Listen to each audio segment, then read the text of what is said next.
ಕನ್ನಡ ತಂತ್ರಾಂಶ ಯೂಟ್ಯೂಬ್ ಚಾನೆಲ್ಗೆ ನಿಮ್ಗೆಲ್ರಿಗೂ ಆತ್ಮೀಯ ಸ್ವಾಗತ. ನಾನು ಜೇಸನ್ ಇದ್ದೀನಿ, ನಮ್ಮ ಜೊತೆಗೆ ನಮ್ಮ ಕೋ ಅಡ್ಮಿನ್ ಮುಸ್ತಾಕ್ ಕೂಡ ಇದ್ದಾರೆ. ಹಾಗೆ ಇವತ್ತು ನಾವು ಪ್ರಥಮ ದರ್ಜೆ ಕಾಲೇಜ್ ವಿಜಯನಗರದಲ್ಲಿ ಬಂದಿದ್ದೀವಿ.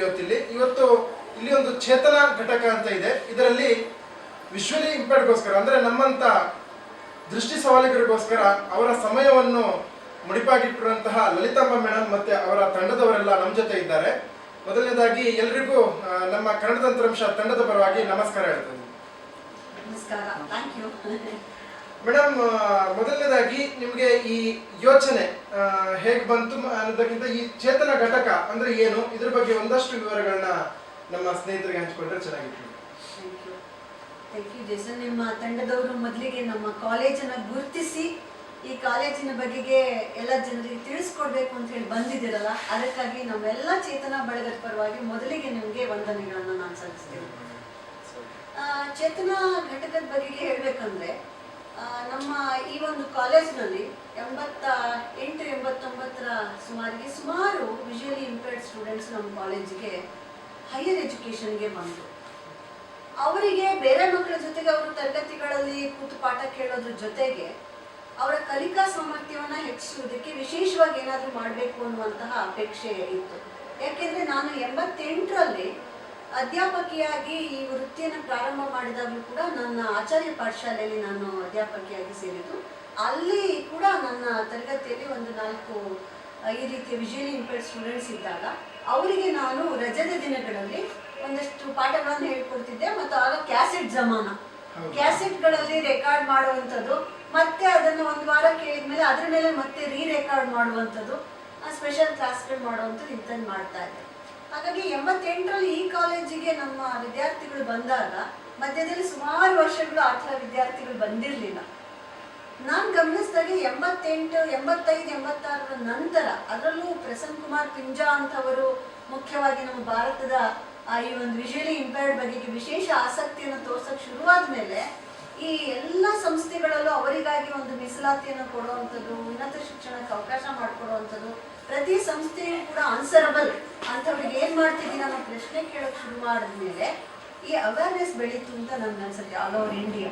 ಹಾಗಾಗಿ ನಮ್ಮ ಕಾಲೇಜ್ನಲ್ಲಿ ಕೂಡ ಆ ತರಹ ಬಂದಂಥ ಮಕ್ಕಳಿಗೆ ಏನಾದರೂ ಮಾಡಬೇಕು ಅಂತ ಹೇಳಿ ನನ್ನ ವೈಯಕ್ತಿಕ ಆಸಕ್ತಿಯಿಂದ ಯಾವುದೋ ಒಂದು ಕ್ಲಾಸ್ ರೂಮಲ್ಲಿ ಅವರಿಗೆ ನನ್ನದೇ ಆದಂತಹ ಕೆಲವು ಬಗೆಗಳಲ್ಲಿ ಅಂದರೆ ಟೀಚಿಂಗ್ ಏಡ್ಸ್ಗಳು ಇಟ್ಕೊಂಡು ನಾನು ಕಲಿಸೋಕೆ ಶುರು ಮಾಡ್ತೀನಿ.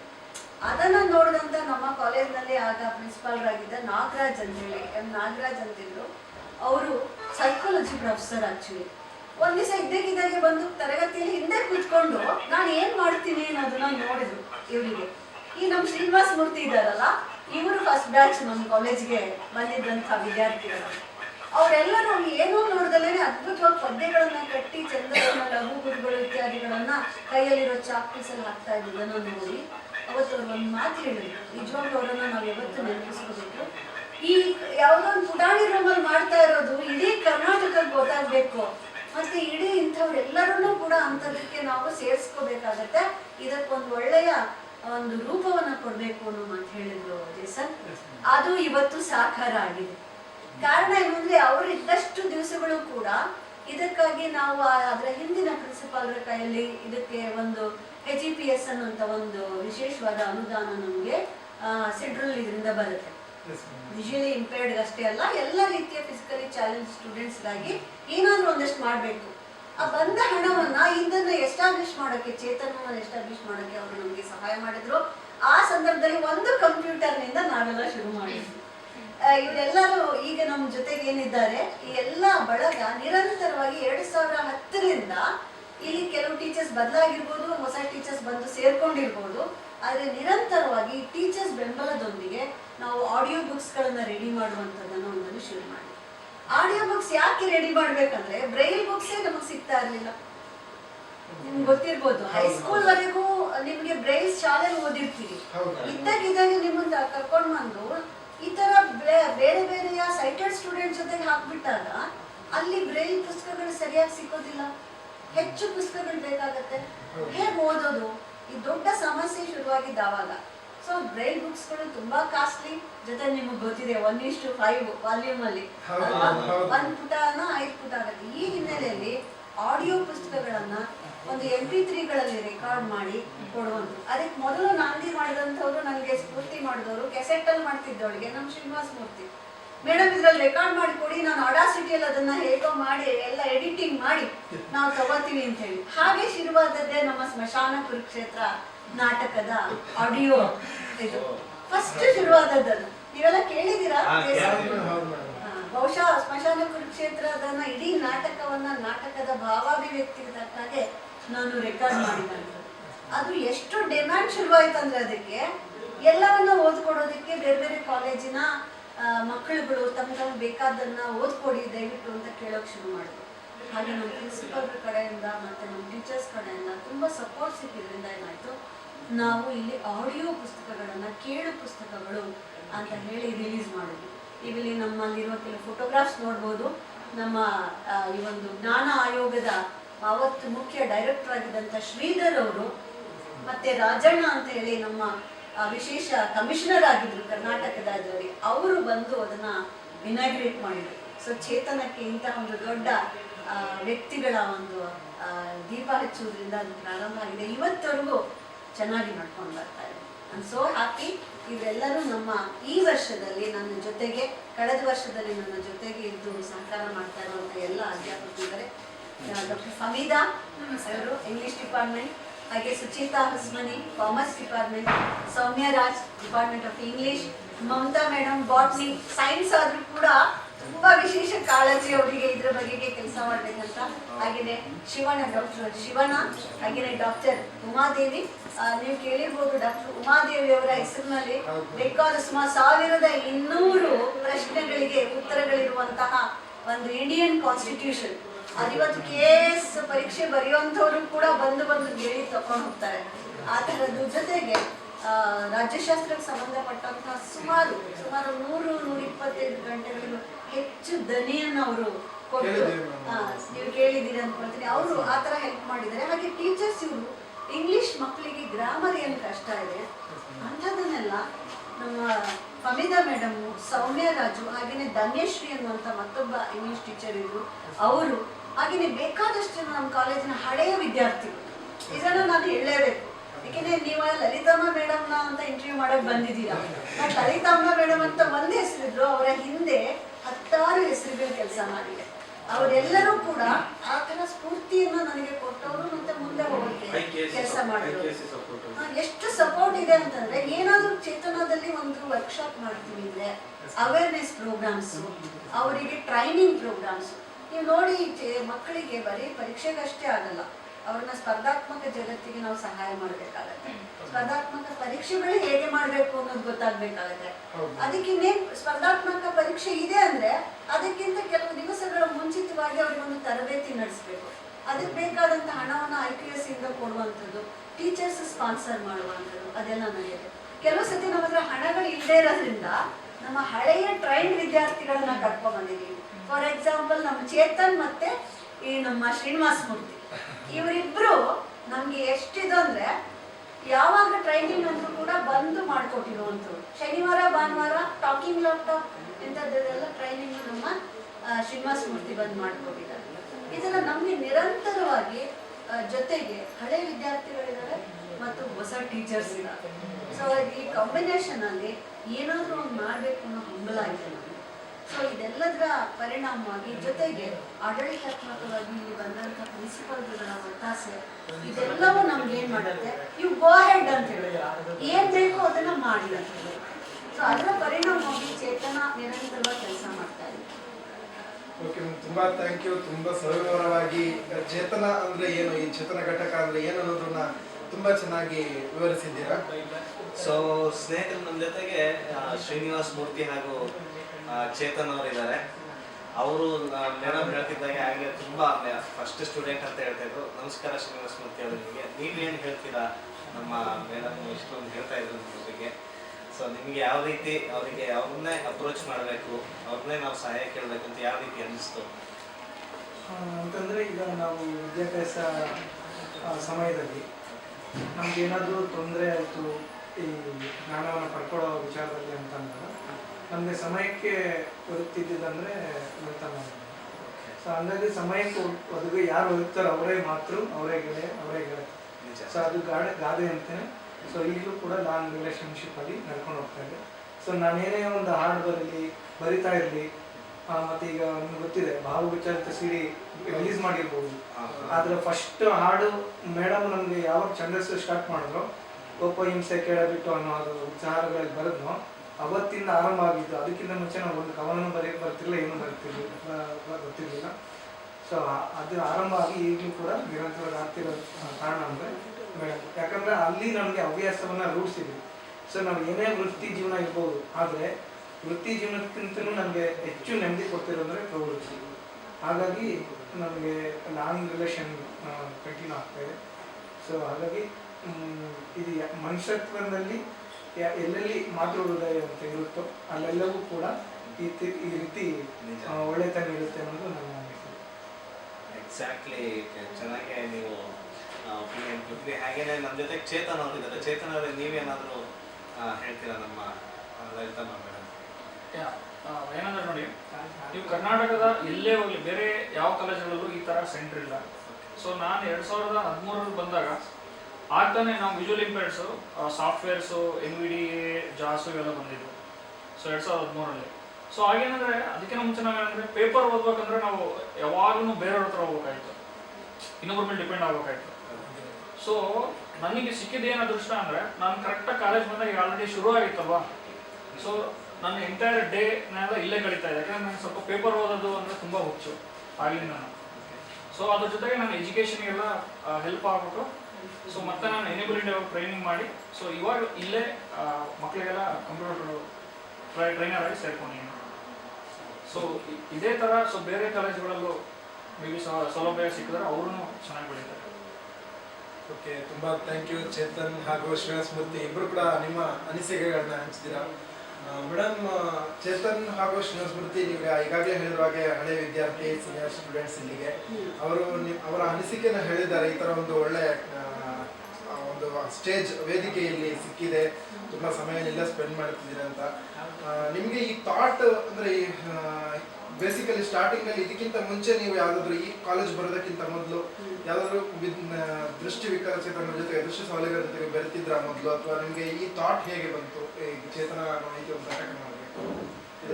ಈಗ ನನಗೆ ನಾನು ಯಾವಾಗಲೇ ಹೇಳ್ದಾಗೆ 88 ನಾನು ಅಧ್ಯಾಪಕಿಯಾಗಿ ಬಂದಾಗ ಫಸ್ಟ್ ವಿದ್ಯಾರ್ಥಿಗಳಿಗೆ ಏನು ಮಾಡ್ಬೋದು ಅನ್ನೋದ್ರ ಯೋಚನೆ ಬಂದಿತ್ತು ಅವಾಗ.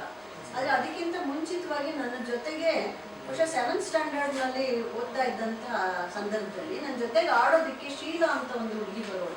ನಾವು ಒಂದು ಪುಟ್ಟ ವಟಾರದಲ್ಲಿದ್ವಿ. ಅವಳು ಸಂಜೆ, ಅವಳು ತುಂಬ ಜಾಣಿ ಮ್ಯಾಥಮೆಟಿಕ್ಸ್ ಇದರಲ್ಲೆಲ್ಲ. ಆದರೆ ಅವಳು 5:30, 6 ಗಂಟೆ ಆಗೋತ್ತಿಗೆ ಅವಳು ಒಂದು ಕಡೆ ಸುಮ್ಮನೆ ಕೂತ್ಬಿಡ್ತಾ ಇದ್ಳು. ಅವಳು ಯಾಕೆ ಹಾಗೆ ಮಾಡ್ತಾಳೆ ಅಂತ ಮೊದಲು ಗೊತ್ತಾಗ್ತಿರ್ಲಿಲ್ಲ. ಅದು ಇರುಳು ಕಣ್ಣು ಅಂತ ಏನು ಹೇಳ್ತೀವಲ್ಲ ಆ ಥರ. ಅಂದರೆ ಬೆಳಗ್ಗೆಲ್ಲ ಅಷ್ಟು ಆಕ್ಟಿವ್ ಆಗಿರ್ತಾ ಇದ್ದ ಹುಡುಗಿ ಸ್ವಲ್ಪ ಆಟ ಆಡ್ತಾ ಇದ್ದಾಗ ನನಗಿನ್ ಸಾಕು ಅಂತ ಹೇಳಿ ಕೂತ್ಕೊಳ್ಳೋರು. ಬಹುಶಃ ಅದು ಕುಟುಂಬದವರು ಅದನ್ನು ಐಡೆಂಟಿಫೈ ಮಾಡಿದ್ರು ಅಲ್ವೋ. ಅದಾದ ನಂತರದಲ್ಲಿ ಅವರ ಒಂದು ಬೇರೆ ಈ ರೀತಿ ಅಂಧತ್ವಕ್ಕೆ ಸಂಬಂಧಪಟ್ಟಂಗೆ ಕೆಲಸ ಮಾಡ್ತಕ್ಕಂಥ ಮಿಂಟೋ ಹಾಸ್ಪಿಟಲ್ ಕೆಲಸ ಮಾಡುವಂಥ ಒಬ್ಬ ನರ್ಸ್ ಕೂಡ ಅದೇ ವಟಾರದಲ್ಲಿ ಬಂದರು. ಸೊ ಆ ಸಂದರ್ಭದಲ್ಲಿ ಅವಳು ಹಾಗೆ ಮಾಡ್ತಾ ಇದ್ದದನ್ನು ಐಡೆಂಟಿಫೈ ಮಾಡಿ ಅವಳಿಗೆ ಸಹಾಯ ಮಾಡೋದಕ್ಕೆ ಪ್ರಯತ್ನ ಮಾಡಿದ್ರು. ದುರ್ದೈವ ಅಂದರೆ ಬೆಳಿಗ್ಗೆ ಹೊತ್ತು ಒಲೆ ಉರಿ ಹಾಕುವ ಕಾಲ ಅದು ಅದಕ್ಕೆ ಬಟ್ಟೆ ಹತ್ಕೊಂಡು ಅವಳು ಹೋಗ್ಬಿಟ್ಲು. ತುಂಬ ನನ್ನ ಬಹಳ ಪ್ರಿಯ ಗೆಳತಿ ಅವಳು. ನನಗೆ ಮ್ಯಾಥಮೆಟಿಕ್ಸ್ ನಾನು ಒಂಚೂರು ಹಿಂದೆ ಯಾವತ್ತು. ಅವಳು ಅದ್ಭುತವಾಗಿ ಹೇಳ್ಕೊಡ್ತಾ ಇದ್ರು. ಸೊ ನಮ್ಮಿಬ್ಬರ ಸ್ನೇಹದಲ್ಲಿ ಅದು ನನಗೆಲ್ಲೋ ಒಳಗಡೆ ತುಂಬ ಇತ್ತೋ ಏನೋ ನನಗೆ ಗೊತ್ತಿಲ್ಲ. ಸುಮಾರು ವರ್ಷಗಳಾದ ನಂತರ ನನಗೆ ಮತ್ತೆ ಅವಳು ಜ್ಞಾಪಕ ಬರೋಕ್ಕೆ ಶುರುವಾಯಿತು ಈ ಮಕ್ಕಳು ಓದುವ ಸಂದರ್ಭದಲ್ಲಿ. ಶೀಲಾ ಬಹುಶಃ ನನ್ನೊಳಗೆ ಈ ಥರ ಏನಾದರೂ ಅವ್ರಿಗೆ ಮಾಡಬೇಕು ಅನ್ನೋ ತುಡಿತನ ನನಗೆ ಎಳೆ ವಯಸ್ಸಿನಲ್ಲಿ ಒಂದು 11-12 ವರ್ಷದಲ್ಲಿ ತುಂಬಿದ್ಲು ಅಂತ ನನಗೆ ಅನಿಸುತ್ತೆ. ಅದಕ್ಕೆ ತಕ್ಕ ಹಾಗೆ ಆಚಾರ್ಯ ಪಾಠಶಾಲಾ ಕಾಲೇಜಿನಲ್ಲಿ ಸಂಗೀತ ಇತ್ತು, ಒಂದು ವಿಶೇಷ ಆಯ್ಕೆಯ ಒಂದು ಪತ್ರಿಕೆಯಾಗಿ. ಹಾಗಾಗಿ ಸಂಗೀತದ ಹಿನ್ನೆಲೆಯೊಳಗೆ ಆಗ ವಿದ್ಯಾರ್ಥಿಗಳು ಬರ್ತಿದ್ರು. ಆಗ ಈ ರೀತಿಯ ತಂತ್ರಜ್ಞಾನ ಇರಲಿಲ್ಲ. ಯಾವ ಥರದಲ್ಲೂ ಅಂದರು ಅಂದರೆ ಅವ್ರು ಹಾಡ್ಕೊಂಡು ಇರ್ಬೇಕಷ್ಟೇ ಅನ್ನೋ ಥರದ, ಅಥವಾ ಬುಟ್ಟಿ ಹೆಣೆಯುವ ಅಥವಾ ಚಾಪೆ ಹೆಣ್ಕೊಂಡು ಈ ಥರ ಕರಕುಶಲ ಇದರಲ್ಲಿ ಇರಬೇಕಾಗ್ತಿದ್ದಂಥ ಕಾಲ. ಸೊ ಆಗ ಅಲ್ಲಿ ಸಾಹಿತ್ಯದ ಜೊತೆಗೆ ಸಂಗೀತವನ್ನು ಓದೋದಕ್ಕೆ ಬರ್ತಾ ಇದ್ದಿದ್ದರಿಂದ ನಾನು ಪಾಠ ಮಾಡುವಾಗ ಇವರಿಗೆ ವಿಶೇಷವಾಗಿ ಹೇಗೆ ಮಾಡ್ಬೋದು ಅನ್ನೋದನ್ನ ಅವಾಗಿಂದ ನಾನು ಈ ಟೀಚಿಂಗ್ ಏಡ್ಸ್ಗಳನ್ನು ಒಂದಷ್ಟು ಮಾಡೋದಕ್ಕೆ ಶುರು ಮಾಡಿದೆ. ಸ್ಪೆಷಲ್ ಆಗಿ ಅವ್ರಿಗೆ ಎಕ್ಸಾಮಿಗೆ ಚೆನ್ನಾಗಿ ಬರೆಯೋಕ್ಕೆ ಬೇಕಾಗುವ ತರಹ ಅವ್ರಿಗೆ ಆನ್ಸರ್ ರೆಡಿ ಮಾಡಿಸುವಂಥದ್ದು, ಅವ್ರಿಗೆ ಅರ್ಥ ಆಗೋದನ್ನ ಮನೆ ಕರ್ಕೊಂಡು ಹೋಗಿ ಪಾಠ ಮಾಡುವಂಥದ್ದು, ಈ ಕೆಲಸವನ್ನು ನಾನು ಮಾಡಿದೆ ಅನ್ಸುತ್ತೆ. ಬಹುಶಃ ಇದಕ್ಕೆ ನನ್ನ ಗೆಳತಿ ಶೀಲಾ ನನ್ನೊಳಗೆ ಈ ಒಂದು ಪ್ರೀತಿಯನ್ನು ಜಗತ್ತಿಗೆ ಕೊಡೋದಕ್ಕೆ ಸ್ಫೂರ್ತಿ ಇರ್ಬೋದು ಅಂತ ನನಗೆ ಅನ್ಸುತ್ತೆ. ಓಕೆ, ತುಂಬ ಥ್ಯಾಂಕ್ ಯು ಮೇಡಮ್, ತುಂಬ ಚೆನ್ನಾಗಿ ವಿವರಿಸಿದ್ರಿ ಮ್ಯಾಮ್. ಮತ್ತು ಶ್ರೀನಿವಾಸ ಮೂರ್ತಿಯವರು ಆಗಲೇ ಒಂದಷ್ಟು ವಿಷಯಗಳು ಹೇಳಿದರು. ಈಗ ಮೂರ್ತಿಯವರು, ನೀವು ಲಲಿತಮ್ಮ ಮೇಡಮ್ ಬಗ್ಗೆ ಅಥವಾ ಈ ಚೇತನ ಘಟಕದ ಬಗ್ಗೆ ಪ್ರಾರಂಭದಲ್ಲಿ ನೀವು ನಿಮ್ಮ ಅನಿಸಿಕೆಗಳು ಪ್ರಾರಂಭದಲ್ಲಿ ಹೇಗೆ ಆಯಿತು? ಈಗ ನೀವು ಒಂದಷ್ಟು ವಿಷಯಗಳನ್ನ ಹಂಚ್ಕೊಂಡ್ರಿ. ಇಲ್ಲಿ ನಮ್ಗೆ ಗೊತ್ತಿರೋ ಹಾಗೆ ನಾವು ಬೇರೆ ಬೇರೆ ಕಾಲೇಜಲ್ಲಿ ಓದಿ ಬಂದಿದ್ದೀವಿ. ಈಗ ಸದ್ಯಕ್ಕೆ ಲಲಿತಮ್ಮ ಮೇಡಮ್ ಬಗ್ಗೆ ಒಂದು ಸ್ಟೂಡೆಂಟ್ಗೆ ತುಂಬ ಚೆನ್ನಾಗಿ ಅರ್ಥ ಆಗಿದೆ ಅಂದರೆ ಸದ್ಯಕ್ಕೆ ನೀವು ಮತ್ತು ಚೇತನ್ ಅವರು ತುಂಬ ಚೆನ್ನಾಗಿ ಹೇಳ್ಬೋದು. ಹಾಗಾಗಿ ಯಾರಿಗೂ ಗೊತ್ತಿಲ್ಲದಿರೋ ಕೆಲವೊಂದು ವಿಷಯಗಳು ನಿಮ್ಗೆ ಗೊತ್ತಿದೆ ಅನ್ನೋದಾದರೆ ಅಂಥ ವಿಷಯಗಳನ್ನ ಏನು ಹಂಚ್ಕೊಳ್ಳೋಕೆ ಇಷ್ಟಪಡ್ತೀರಾ?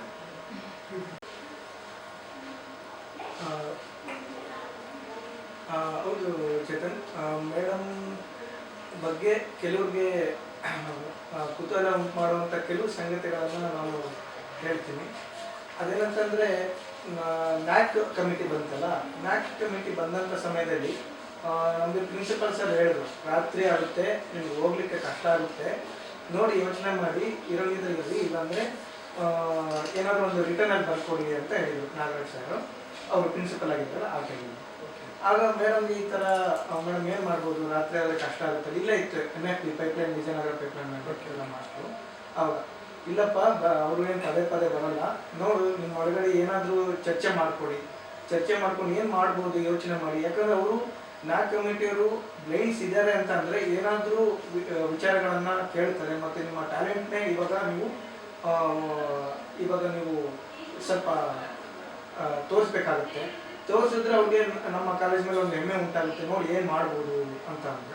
ಸೊ ಆ ಟೈಮಲ್ಲಿ ನಾವೆಲ್ಲ ಫ್ರೆಂಡ್ಸ್ ಎಲ್ಲ ಮಾತಾಡ್ಕೊಂಡು ಹೋದ್ರೆ ಏನಾದರೂ ಮಾಡಿ ಇರಲೇಬೇಕು ಅಂತ ಅಂದಾಗ ಸುಮಾರು ಒಂದು 7:30 ಅಂತ ಅನಿಸುತ್ತೆ ರಾತ್ರಿ ಅವರು ಕ್ಲಾಸ್ ಬೈ ಕ್ಲಾಸ್ ಎಲ್ಲ ಮೀಟಿಂಗ್ ಮಾಡ್ಕೊಂಡು ಬರ್ತಾಯಿದ್ರು. ಆ ಟೈಮಲ್ಲಿ ಮೇಡಮ್ ಹೇಳಿದ್ದರಿಂದ ಏನು ಮಾಡ್ಬೋದು ಅಂತ ಯೋಚನೆ ಮಾಡಿದಾಗ ನಾನು ಮತ್ತು ಇನ್ನೊಬ್ಬ ಶ್ರೀನಿವಾಸ ಇದೆ, ಶ್ರೀನಿವಾಸ ಅಂತ ಮೈಸೂರಲ್ಲಿ ಬರೋರು SBIನಲ್ಲಿ. ಯೋಚನೆ ಮಾಡಿದಾಗ ನಿಮಗೆ ಮಿಮಿಕ್ರಿ ಬರುತ್ತೆ, ನೀವು ಮಿಮಿಕ್ರಿ ಮಾಡು, ನನಗೆ ಹಾಡು ಬರುತ್ತೆ, ಹಾಡು ನೋಡೇ ಬಿಡೋಣ, ಆಮೇಲೆ ಉಳಿದಿದ್ದು ಏನಾಗುತ್ತೆ ನೋಡೋಣ ಅಂತ. ಅವಾಗೊಂದು ಹೌದಾ ಅಂತಂದು ಯೋಚನೆ ಮಾಡಿಕೊಂಡು ಮೇಡಮು ಶ್ರೀನಿವಾಸನ ಪ್ರಾರ್ಥನೆ ಇದು ಮಾಡಿದ್ರು. ಸೊ ಆಮೇಲೆ ಕ್ಲಾಸಲ್ಲಿ ಮೀಟಿಂಗ್ ಆಯೋಜನೆ ಮಾಡಿದ್ರು. ಅವಾಗ ಒಂದು ಪ್ರಶ್ನೆ ಕೇಳಿದ್ರು ಯಾರು, ನ್ಯಾಕ್ ಕಮಿಟಿಯವರು. ಇಲ್ಲೇ ಕಾಲೇಜು ಪಕ್ಕನೇ ಇದೆ, ಮತ್ತು ವಸತಿನೂ ಕೂಡ ಇಲ್ಲೇ ಇದೆ. ಸೊ ಹಾಗಾಗಿ ಇಲ್ಲಿರೋ ಜನ ಯಾಕೆ ಇದೇ ಕಾಲೇಜ್ ಬರಲ್ಲ ಅಂತ ಕೇಳಿದ್ರು ಕ್ವಶನ್. ಅವತ್ತು ಮೇಡಮ್ ಅವಾಗ ಹೇಳಿದ್ರಲ್ಲ, ನಿಮ್ಮ ಪ್ರತಿಭೆ ಏನಿದೆ ಯೋಚನೆ ಮಾಡಿ ಕರೆಕ್ಟಾಗಿ ಹೇಳಿ ಅಂತಂದು. ಯಾರೂ ಉತ್ತರ ಕೊಟ್ಟಿರಲಿಲ್ಲ ಅವತ್ತು. ಸೈಟರ್ಸ್ ದೃಷ್ಟಿ ಇರುವಂಥವ್ರು ಯಾರೂ ಉತ್ತರ ಕೊಟ್ಟಿರಲಿಲ್ಲ. ಅವತ್ತು ನಾನು ಹೇಳಿದೆ, ಸರ್, ಒಂದು ಮರದಲ್ಲಿ ಇರುವಂಥ ಪಕ್ಷಿಗಳು ನಿದ್ದೆ ಮಾಡ್ತವೆ, ಊಟಕ್ಕೆ ಅಂತಲೇ ಬೇರೆ ಕಡೆ ಹೋಗ್ತವೆ, ಆ ರೀತಿಯಲ್ಲಿ ಮನುಷ್ಯನ ಸ್ವಭಾವ ಅಂತ ಹೇಳಿದೆ. ಸೊ ಅವಾಗ ನನ್ನ ಕನ್ನಡ, ನನಗೆ ಇಂಗ್ಲೀಷ್ ಗೊತ್ತಿಲ್ಲ. ಅವಾಗ ಮೇಡಮ್ ಟ್ರಾನ್ಸ್ಲೇಟ್ ಮಾಡಿ ಹೇಳಿದ್ರು. ಅವಾಗ ತುಂಬ ಖುಷಿ ಪಟ್ಟರು. ಅದಾದ್ಮೇಲೆ ಸಾಂಸ್ಕೃತಿಕ ಕಾರ್ಯಕ್ರಮದಲ್ಲೂ ನಾವೆಲ್ಲ ಒಂದು 5-6 ಜನ ಪ್ರದರ್ಶನ ಕೊಟ್ವಿ. ತುಂಬ ಇಂಪ್ರೆಸ್ ಆಗಿ, ಇಲ್ಲ ಬ್ರೈನ್ದೆಲ್ಲ ಮಾಡಲೇಬೇಕು ಅಂತೆಲ್ಲ ನಾಲ್ಕವರು ಕೂಡ ಖುಷಿ ಪಟ್ಟು ಹೋದ್ರು. ಸೊ ಇದು ಕೆಲವು ಸಂಗತಿ. ಯಾಕಂದರೆ ಮೇಡಮು ಡೈರೆಕ್ಟಾಗಿ ನಿನ್ನಲ್ಲಿ ಇದೇ ಸಾಮರ್ಥ್ಯ ಇದೆ ಅಂತ ಹೇಳಲ್ಲ, ಆದರೆ ಇಂಥ ಸಾಮರ್ಥ್ಯ ಇರ್ಬೋದು, ನೀವು ಗುರುತಿಸ್ಕೊಳ್ಳೋ ಪ್ರಯತ್ನ ಮಾಡ್ರಿ ಅಂತ ಗ್ರೂಪ್ಲಿನೂ ಹೇಳ್ತಾರೆ, ಇಂಡಿವಿಜುವಲ್ಗೂ ಹೇಳ್ತಾರೆ. ಆ್ಯಕ್ಚುಲಿ ಈ ಥರ ಮಾರ್ಗದರ್ಶನ ನಮಗೆ ಸಿಗಬೇಕು. ಈ ಥರ ಮಾರ್ಗದರ್ಶನ ಎಲ್ರಿಗೂ ಸಿಕ್ಕಿದಂಥ ಸಮಯದಲ್ಲಿ ಆಲ್ಮೋಸ್ಟ್ ಅಲ್ಲಿ ನಾವು ಏನು ನಮ್ಮ ಗೋಪಾಲಕೃಷ್ಣ ಅಡಿಗರು ಹೇಳ್ತಾರಲ್ಲ, ನವನಾಡ ಕಟ್ಟೋಣ ಅಂತೆಲ್ಲ, ಹೊಸ ನಾಡ ನಿರ್ಮಾಣ ಮಾಡೋಣ ಅಂತ ಏನು ಹೇಳ್ತಾರೋ, ಸೊ ಅದಕ್ಕೆ ಇಂಥ ವ್ಯಕ್ತಿಗಳು ಮುನ್ನಡೆ ಆಗ್ತಾರೆ ಅಂತ ನಾನು ಅನಿಸಿಕೆ. ಖಂಡಿತ ಶ್ರೀನಿವಾಸ್ ಅವರೇ. ಮೇಡಮ್, ನೀವು ನಾನು ನಿಮ್ಮ ಬುಕ್ನು ಕೂಡ ನಾನು ಕೂಡ ಕೇಳಿದ್ದೀನಿ, ನೀವು ಓದ್ತಾ ಇದ್ದಂಥ ಬುಕ್ಸು. ಮೇಯ್ನಾಗಿ ಒಂದು ಕ್ಲಾಸ್ನ ನಾನು ಮಿಸ್ ಮಾಡ್ಕೊಂಡಿದ್ದೆ ಕನ್ನಡದಲ್ಲಿ, BA ಅಲ್ಲಿದ್ದಾಗ, ತಿರುಕನ ಕನಸು. ಅದು ನಾನು ತಿರುಕರಾಜ ಅದನ್ನ ನಾನು ಮಿಸ್ ಮಾಡ್ಕೊಂಡಿದ್ದೆ. ಸೊ ಆ ಪಾಠನ ನಾನು ಕೇಳಿದಾಗ ಅದರಲ್ಲಿ ತುಂಬ ಭಾವ ತುಂಬಿ ತಾವು ಓದಿದ್ದೆ. ಕ್ಲಾಸಲ್ಲಿ ಲೆಕ್ಚರಿಂಗ್ ಕೊಡ್ಬೇಕಾದ್ರೆ ಅದೇ ಒಂಥರ. ಬಟ್ ಒಂದು ರೆಕಾರ್ಡ್ ಮಾಡ್ಬೇಕಾದ್ರೂ ಈ ಥರ ನಾವು ಓದಬೇಕು ಅಂತ ನೀವು ಅಷ್ಟೊಂದು ಪೇಷನ್ಸ್ ಇಂದ ಓದ್ತಿರಲ್ಲ, ಅದು ಹೇಗೆ ಸಾಧ್ಯ? ಆ್ಯಕ್ಚುಲಿ ಹಂಗೆ ನೋಡಿದ್ರೆ ನಾನು ಕೆಲವು ನನ್ನ 1 hour ಕ್ಲಾಸ್ನ ನಾನು ಇವತ್ತು ರೆಕಾರ್ಡ್ ಮಾಡಬೇಕು ಈ ಮಕ್ಕಳಿಗೋಸ್ಕರ ಅಂತ ಅನ್ನೋದಾರೆ. ಈಗ ತಿರುಕರಾಜದೇ ತಗೊಳ್ಳಿ, ನಾನು ಕ್ಲಾಸಲ್ಲಿ ಮಾಡ್ತಾ ಇರುವಾಗಲೇ ನಾನು ಕೆಲವು ರೆಕಾರ್ಡ್ ಮಾಡಿದ್ದೀನಿ ಕೆಲವನ್ನ ನಾನು. ಹೇಗೆ ಅಂದರೆ I use to plan my lessons in such a way, ಅನಾವಶ್ಯಕವಾದದ್ದು ಏನನ್ನೂ ಹೊರಗೆ ಹೋಗದೆ 1 hour ಕರೆಕ್ಟಾಗಿ ಇಷ್ಟೇ ಪಾಠ ಮಾಡ್ತೀನಿ ಅಂತ ನಾನು ಪ್ಲಾನ್ ಮಾಡೋದ್ರಿಂದಾಗಿ ನಾನು ರೆಕಾರ್ಡಲ್ಲಿ ಎಡಿಟಿಂಗ್ ಮಾಡಬೇಕಾದ ಅವಶ್ಯಕತೆ ಕೂಡ ಬರೋದಿಲ್ಲ. ಆ ಥರ ನಾನು I recreate class room in my audios. ಅದು ಒಂದು. ಇನ್ನೊಂದೇನಂದರೆ ತಮಾಷೆಗೆ ಹೇಳ್ತಾಳೆ ನನ್ನ ಮಗಳು, ನನ್ನದೊಂದು ರೂಮ್ ಇಟ್ಕೊಂಡಿದ್ದೀನಿ ನನ್ನ ಮನೆಯಲ್ಲಿ, ಬರೀ ಪುಸ್ತಕಗಳು ನಾನಿರ್ತೇನೆ, ಎಲ್ಲ ಬಾಗಿಲುಗಳನ್ನು ಹಾಕೊಂಡು ಐ ಸ್ಟಾರ್ಟ್. ಈಗ ಒಂದು ನಾಟಕ ಅಂದರೆ ಲಿಟ್ರಲಿ ನಿಮ್ಗೆ ಅಲ್ಲೊಂದು ಆಡಿಯೋ ನಾಟಕ ನಡೀತಾ ಇರುತ್ತೆ.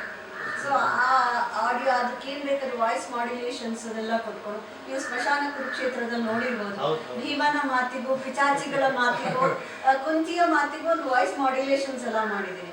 ಲಿಟ್ರಲಿ ನಾನು ಕೂತ್ಕೊಂಡು ನಾಟಕನೇ ಮಾಡ್ತಾ ಇರ್ತೀನಿ ಅಲ್ಲಿ, ಅಂದರೆ ಅದು ವಾಯ್ಸ್ ಮುಖಾಂತರ, ಧ್ವನಿ ಮುಖಾಂತರ ಅದನ್ನು ನಾನು ರೆಕಾರ್ಡ್ ಮಾಡ್ತೀನಿ. ನೀನು ಓದ್ತೀನಿ ಅಂತ ಅಂದ್ಕೊಂಡು ಓದೋಕೆ ಹೋದಾಗ ಏನಾಗುತ್ತೆ, ಅದೊಂದು ಮೊನಾಟನಸ್ ಆಗುತ್ತೆ. ನಿಮ್ಗೆ ಗೊತ್ತಿರ್ಬೋದು, ನಿಮ್ಗೆ ಅನುಭವ ಇದೆ, ಒಂದೇ ದನಿಯಲ್ಲಿ ಬರುವಂತ ವಿಚಾರ ಕೇಳುವಾಗ ನಿಮ್ಗೆ ತುಂಬಾ ಮಕ್ಕಳು ನಿದ್ದೆ ಬಂದ್ಬಿಡುತ್ತೆ ಅಲ್ವಾ? ಅದು ನಿಮ್ಮ ಅನುಭವ ಬಹುಶಃ ಅಲ್ವಾ ಚೇತನ್? ಸೊ ಅದನ್ನ ನಾನು ಬದಲಾಯಿಸ್ಬೇಕು ಅಂತ ಹೇಳಿ ಈಗ ಮಾಸ್ತಿ ವೆಂಕಟೇಶ ಅಯ್ಯಂಗಾರ್ ಅವರ ಕಾಕನಕೋಟೆ ಇರ್ಬೋದು, ಅಥವಾ ನಮ್ಮ ಶಿವಪ್ರಕಾಶ್ ಅವರದ್ದು ಮಂಟೆಸೋರಿ ಪ್ರಸಂಗ ಇರ್ಬೋದು, ಅದರಲ್ಲಿ ಅದೆಲ್ಲ ಗೀತೆಯನ್ನು ಮಧ್ಯ ಕೊಟ್ಟಿದ್ದಾರೆ. ಸೊ ಹಾಗಾಗಿ ನಾನು ಏನ್ ಮಾಡ್ತೀನಿ, ಅದನ್ನ ಅದ್ರ ಗೀತೆ ತಕ್ಕ ಗೀತೆ, ಬಹುಶಃ ನನಗೆ ಸಂಗೀತ ಒಂಚೂರು ಗೊತ್ತಿರೋದ್ರಿಂದ, ಜನಪದ ಹಿನ್ನೆಲೆ ಗೊತ್ತಿರೋದ್ರಿಂದ, so I recreate that mood. So ಹೀಗೆ ಮಾಡೋದ್ರಿಂದ ಬಹುಶಃ ನಿಮ್ಗೆ ಬೇರೆಯವರ ಆಡಿಯೋಗಿಂತ ನನ್ನ ಆಡಿಯೋ ಹೆಚ್ಚು ಭಾವಗಳನ್ನ ತಲುಪಿಸತ್ತೆ ಅಂತ ಅನ್ಕೊಂಡಿದ್ದೀನಿ. ಕೇಳಿದಂತ ನೀವುಗಳು ಹೇಳ್ಬೇಕಷ್ಟೇ, ನಮ್ಗೆ ಗೊತ್ತಿಲ್ಲ. ಕೇಳಿದ್ದಕ್ಕಿಂತ ಮೇನ್ ಆಗಿ ಆ ಪ್ರಶ್ನೆ ಕೇಳಲೇಬೇಕು ಅನ್ಕೊಂಡು ಅದು ತಿರುಕರಾಜ ಒಂದು ಒಳ್ಳೆಯ ಅದು ಪೊಲಿಟಿಕಲ್ ಸೆಟೈರ್ ಅಲ್ವಾ? ರಾಜಕೀಯವನ್ನು ಅದ್ಭುತವಾಗಿ ವ್ಯಂಗ್ಯ ಮಾಡುವಂತಹ ಡ್ರಾಮಾ ಅದು. ನೈಸ್. ಅದು ಹಾಡು ಕೂಡ ಚೆನ್ನಾಗಿರ್ತಾರೆ. ಮಂಟೇಶ್ ಸ್ವಾಮಿಗಳು ಏನು ಗೀತೆ ಹಾಕಿದ್ರು ಅದನ್ನು ಕೂಡ ನಾನು ಕೇಳಿದ್ದೆ. ನಿಮ್ಮ ಜೊತೆ ನೀವು ಜೊತೆಗೆ ಹಲವಾರು ಜನರು ಪರಿಚಯ ಕೂಡ ಮಾಡ್ಕೊಟ್ರಿ ನೀವು. ನಿಮ್ಮ ಸಹೋದ್ಯೋಗಿಗಳು, ಬೇರೆ ಲೆಕ್ಚರರ್ಸ್, ಸ್ಟಾಫ್ಸ್ಗಳು, ಅವರ ಅನಿಸಿಕೆ ಯಾರಾದರೂ? ಖಂಡಿತ ಹೇಳ್ಬೋದು. ನನ್ನ ಎಲ್ಲ ಸ್ನೇಹಿತರುಗಳು ನನ್ನ ಜೊತೆ ನಿರಂತರ ಕೆಲಸ ಮಾಡ್ತಾ ಇದ್ದಾರೆ ಮತ್ತು ಇದ್ರಲ್ಲಿ ತೊಡಗಿದ್ದಾರೆ. ಸೊ ಅವರ ಅಭಿಪ್ರಾಯನೂ ಕೂಡ ಮುಖ್ಯ ಅನ್ಸುತ್ತೆ. ಯಾರು ಗೊತ್ತಾ, ಅನೇಕರು ನನ್ನ ಸ್ನೇಹಿತರು, ಇದು ಫಮೀದಾ ಅವರೆಲ್ಲ ಹೇಳ್ತಾ ಇದ್ದಾರೆ, ಸೌಮ್ಯ ಅವರೆಲ್ಲ, ಒಂದಷ್ಟು ಜನನ ನಿಮ್ಮ ಥರದನ್ನ ರೆಡಿ ಮಾಡಿ ಅಂತ ಹೇಳ್ತಾ ಇದ್ದಾರೆ. ಈಗ ನನಗೆ ಇನ್ನೊಂದು 5 ವರ್ಷ ಇದೆ. ಸುಮಾರು ಸತಿ ಯೋಚನೆ ಆಗ್ತಾ ಇರುತ್ತೆ ನನಗೆ, ಈ ಥರದ್ದು ಕಂಟಿನ್ಯೂ ಆಗ್ಬೇಕಂತಂದ್ರೆ ಅದನ್ನು ಪೂರ್ತಿಯಾಗಿ ಒಳಗೆ ಮಾಡ್ಕೊಳ್ಳುವಂಥವ್ರು ಬೇಕು ಅದಕ್ಕೆ. ಯಾಕೆಂದ್ರೆ ಇದು ಈ ಥರ ಸೇವೆಗಳೇನಿದೆ ಗೊತ್ತಾ, ಜಗತ್ತಲ್ಲಿ ಹಣ ಇದೆ, ಹಣನ ಕೊಡೋದಕ್ಕೆ ತಯಾರಾಗೋ ಮನಸ್ಸುಗಳು ಇದ್ದಾವೆ. ಆದರೆ ತುಂಬಾ ಇಂಪಾರ್ಟೆಂಟ್ ಆಗಿ ನಾವು ಬೇಕಾದ್ರೆ ಹಣಕ್ಕಿಂತ ಹೆಚ್ಚಾಗಿ ಸೇವೆ, ಸರ್ವಿಸ್. ಆ ಸರ್ವಿಸ್ಗೆ ಟೈಮು ಮತ್ತು ಪೇಷನ್ಸು, ಸಿಕ್ಕಾಪಟ್ಟೆ ಒಂದು ಮೂಡ್ ಅನ್ನೋದಿದೆಯಲ್ಲ, ಅದು ಹೇಗೆ ಬೇಕಾಗತ್ತೆ ಅಂದರೆ ಅದು ನಮ್ಮೆಲ್ಲವನ್ನ, ನಮ್ಮ ತಾಳ್ಮೆಯ 100ಕ್ಕೆ 200ರಷ್ಟು ಬಯಸುತ್ತೆ. ಅದು ತಾಳ್ಮೆ ಬಯಸುತ್ತೆ, ಸಮಯ ಬಯಸುತ್ತೆ, ನಮ್ಮ ಎನರ್ಜಿಯನ್ನು ಬಯಸುತ್ತೆ. ಜೊತೆಗೆ ತುಂಬ ಸೂಕ್ಷ್ಮವಾದಂಥ ಒಂದು ಲೋಕ ಇದೆ. ಅಲ್ಲಿ ನಮ್ಮನ್ನು ತೊಡಗಿಸ್ಕೊಳ್ಳುವಾಗ ಪ್ರತಿ ಒಂದು ಹೆಜ್ಜೆಯನ್ನು ಕೂಡ ಎಚ್ಚರಿಕೆಯಿಂದ ಇಟ್ಟು ಆ ಮಕ್ಕಳ ಮನಸ್ಸನ್ನು ಓಲೈಸ್ತಾ, ಮಕ್ಕಳ ಮನಸ್ಸನ್ನು ಪ್ರೀತಿ ಮಾಡ್ತಾ, ಅವರಿಗೊಂದು ಸ್ಫೂರ್ತಿ ಕೊಡ್ತಾ, ಅವರಿಗೆ ಮೋಟಿವೇಶನ್ ಕೊಡ್ತಾ, ಅವರಿಗೆ ಸ್ವಲ್ಪ ಪ್ರೀತಿಯಿಂದ ಗದರಿಸ್ತಾ, ಅವ್ರ ತಪ್ಪುಗಳನ್ನು ಅವ್ರಿಗೆ ಅರ್ಥ ಮಾಡೋರು ಹೇಳಲೇಬೇಕು ಮತ್ತು ಅದನ್ನು ತಿದ್ದಲೇಬೇಕು. ಈ ಕ್ಷೇತ್ರ ಹೇಗಿದೆ ಅಂದ್ರೆ ಒಂದು ಹಂತದವರೆಗೆ ಅನುಕಂಪವನ್ನೇ ತೋರಿಸ್ಕೊಂಡು ಬಂದು ಮಾಡಿದ್ದೆಲ್ಲವನ್ನ ಸರಿ ಅಂದ್ಕೊಂಡು ಬಂದ್ಬಿಟ್ಟಿರ್ತಾರೆ. ಬಟ್ ಹೈಯರ್ ಎಜುಕೇಶನ್ಗೆ ಬಂದಾಗ ಏನಾಗುತ್ತೆ, ಸೊಸೈಟಿಯಿಂದ ಕೆಲವಾರು ರೀತಿಯ ಡಿಮ್ಯಾಂಡ್ಸ್ ಇರುತ್ತೆ, ಅವ್ರ ಕಡೆಯಿಂದನೂ ಕೆಲವು ಕಮಿಟ್ಮೆಂಟ್ಗಳಿರುತ್ತೆ ವಿದ್ಯಾರ್ಥಿಗಳಿಗೆ. ಇಲ್ಲಿ ಲಲಿತಮ್ಮ ಮೇಡಮ್ ಎಷ್ಟು ಚೇತನ ಮಕ್ಕಳು ಪ್ರೀತಿಸ್ತಾರೋ ಅಷ್ಟೇ ಭಯನೂ ಪಡ್ತಾರೆ. ಯಾಕೆ ಅಂದ್ರೆ ಇಲ್ಲಿ ಪ್ರೀತಿಯ ಜೊತೆಗೆ ಒಂದು ನಿಯಮಕ್ಕೆ ಬದ್ಧರಾಗಬೇಕು ಅನ್ನುವಂಥದ್ದನ್ನು ನಾನು ಮತ್ತೆ ಹೇಳ್ತೀನಿ. ಈಗ ನೋಡಿ, 3 ವರ್ಷ ಅವರು ಸ್ಟೂಡೆಂಟ್ಸ್ ಆಗಿರ್ತಾರೆ, ಸ್ಕಾಲರ್ಶಿಪ್ಸ್ ಅಥವಾ ಹಾಸ್ಟೆಲ್ ಸಹಾಯನೋ ಇನ್ನೊಂದೋ ಮತ್ತೊಂದು, ಅದಾದ ತಕ್ಷಣ ವಾಪಸ್ಸು ಕತ್ತಲೆಯ ಊರಿಗೆ ಹೋಗಿ ಕುತ್ಕೋ ಅನ್ನೋದಿದೆಯಲ್ಲ, ಅದು ಅರ್ಥ ಆಗಬೇಕು, ಏನು ಮಾಡ್ಬೇಕು ನಮ್ಗೆ ಮುಂದೆ ಬದುಕು ಅಂತ ಹೇಳಿ. ಸೊ ಆ ಕಾರಣಕ್ಕೆ ಕೆಲವು ಸತಿ ಕಟುವಾಗಿಯೂ ಪ್ರೀತಿಯಿಂದಲೂ ಕೆಲವು ಸತಿ ಕಣ್ಣೀರು ಹಾಕೊಂಡು ನಾವು ತಿದ್ದಿ ಹೇಳಿರುವಂಥದ್ದು ಉಂಟು. ಅದಕ್ಕೆ ಈ ಒಂದು ತಂಡ ತಯಾರಾಗ್ತಾ ಇದೆ, ಅದು ನನಗೆ ತುಂಬ ಸಮಾಧಾನ ಇದೆ, ನೆಮ್ಮದಿ ಇದೆ. ಸೊ ಇದು ಖಂಡಿತ ಇದೆಲ್ಲ ಮುಂದುವರ್ಕೊಂಡು ಹೋಗತ್ತೆ ಅಂತ ಹೇಳಿ. ಆದರೆ ಮೇಡಮ್ ಫಮಿದ ಹೇಳುವಂಥದ್ದು ರೆಡಿ ಆಗಬೇಕು ನಾವುಗಳು ಅಂತ. ಇವನ್ ಸೌಮ್ಯ ಹೇಳ್ತಾರೆ I want to do more, I don't know how but I want to do more ಅಂತ. ಸೊ ಈಚೆ ಮತ್ತೆ ಇವರು ಉಮಾದೇವಿ ಅವರು ನಿರಂತರವಾಗಿ ಏನಾದರೂ ಮಾಡ್ಕೊಂಡ್ಲ, ಏನಾದರೂ ರೆಕಾರ್ಡ್ ಮಾಡ್ಕೊಂಡ್ಲ. ಯಾಕೆಂದರೆ ಅವ್ರಿಗೆ ಬೇಕಾಗಿರೋ ಸಹಾಯ ಎಲ್ಲಿ ಅಂದರೆ ಸ್ಪರ್ಧಾತ್ಮಕ ಜಗತ್ತಿನಲ್ಲಿ ಉದ್ಯೋಗ ತಗೋಬೇಕಾಗಿದೆ, ಅವ್ರ ಅನ್ನ ಅವರು ಬೆಳೆಸ್ಬೇಕಾಗಿದೆ. ಅದಕ್ಕೆ ಬೇಕಾದ್ದೇನು ಅಂತಂದರೆ ಮೇಯ್ನ್ ಆಗಿ ನಾಲೆಡ್ಜ್ ಮತ್ತು ಈ ಕಾಂಪಿಟೇಟಿವ್ ವರ್ಲ್ಡಲ್ಲಿ ನಿಂತ್ಕೊಳ್ಳೋದು.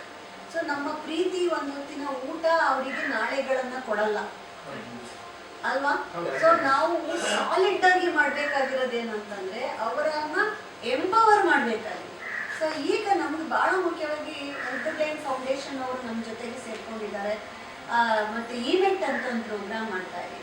ಹೆಲ್ತ್ ಫೌಂಡೇಶನ್ ಜೊತೆಗೆ ನಮ್ಮ ಫಮಿದಾ ಅವ್ರಿಗೆ ಮುಖ್ಯವಾಗಿ ನಾನು ಕೋಆರ್ಡಿನೇಟ್ ಮಾಡ್ಕೊಂಡಿದ್ದೀನಿ. ಏನಂತಂದರೆ ಇದರಲ್ಲಿ ಮೊಬಿಲಿಟಿ, ಎಂಪ್ಲಾಯಬಿಲಿಟಿ ಇಂಥವುಗಳನ್ನೆಲ್ಲ ಕಲಿಸೋದಕ್ಕೆ ಕಂಪ್ಯೂಟರ್ ಟ್ರೈನಿಂಗು, ಜೊತೆಗೆ ನಮಗೆ ವಸುಧಾ ಅಂತ ಒಬ್ಬರು ಇಂಗ್ಲೀಷ್ ಟೀಚರ್ ಕೂಡ ಬರ್ತಾರೆ. ವಾರದಲ್ಲಿ 3 ದಿವಸ ಬಂದು ಇವರಿಗೆ ಕಮ್ಯುನಿಕೇಟಿವ್ ಇಂಗ್ಲೀಷ್ ಎಲ್ಲ ಕಲಿಸ್ಕೊಡ್ತಾರೆ. ಸೊ ಈ ಥರ ಒಂದು ಟೀಮು ತುಂಬ ಚೆನ್ನಾಗಿ ವರ್ಕ್ ಮಾಡ್ತಾ ಇದೆ. ಸೊ ನೀವು ಖಂಡಿತ ಇವರೆಲ್ಲರೂ ಮುಂದಿನ ಭಾವಿ ಚೇತನವನ್ನು ಭರಿಸುವ, ಅದನ್ನು ತಮ್ಮೊಳಗೆ ಮಾಡ್ಕೊಳ್ಳೋದಕ್ಕೆ ಸಿದ್ಧ ಇರ್ತಕ್ಕಂಥ ಟೀಚರ್ಸು ಅವರನ್ನು ಕೂಡ ನೀವು ಮಾತಾಡ್ಸೋದು. ಏಕೆಂದರೆ ಅಂಥವ್ರು ಮುಂದೆ ಬಂದಂಗೆ ಇನ್ನೂ ಅನೇಕರಿಗೆ ಅದು ಸ್ಫೂರ್ತಿಯನ್ನು ಕೊಡುತ್ತೆ ಅಂತ ನಾನು ಭಾವಿಸಿದ್ದೀನಿ. I would like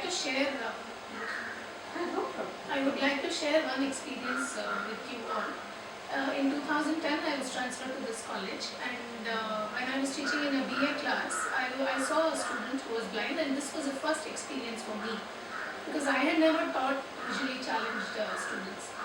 And because it is English, I had trepidation myself that my students will not understand this topic. So, and on top of that, this boy is blind.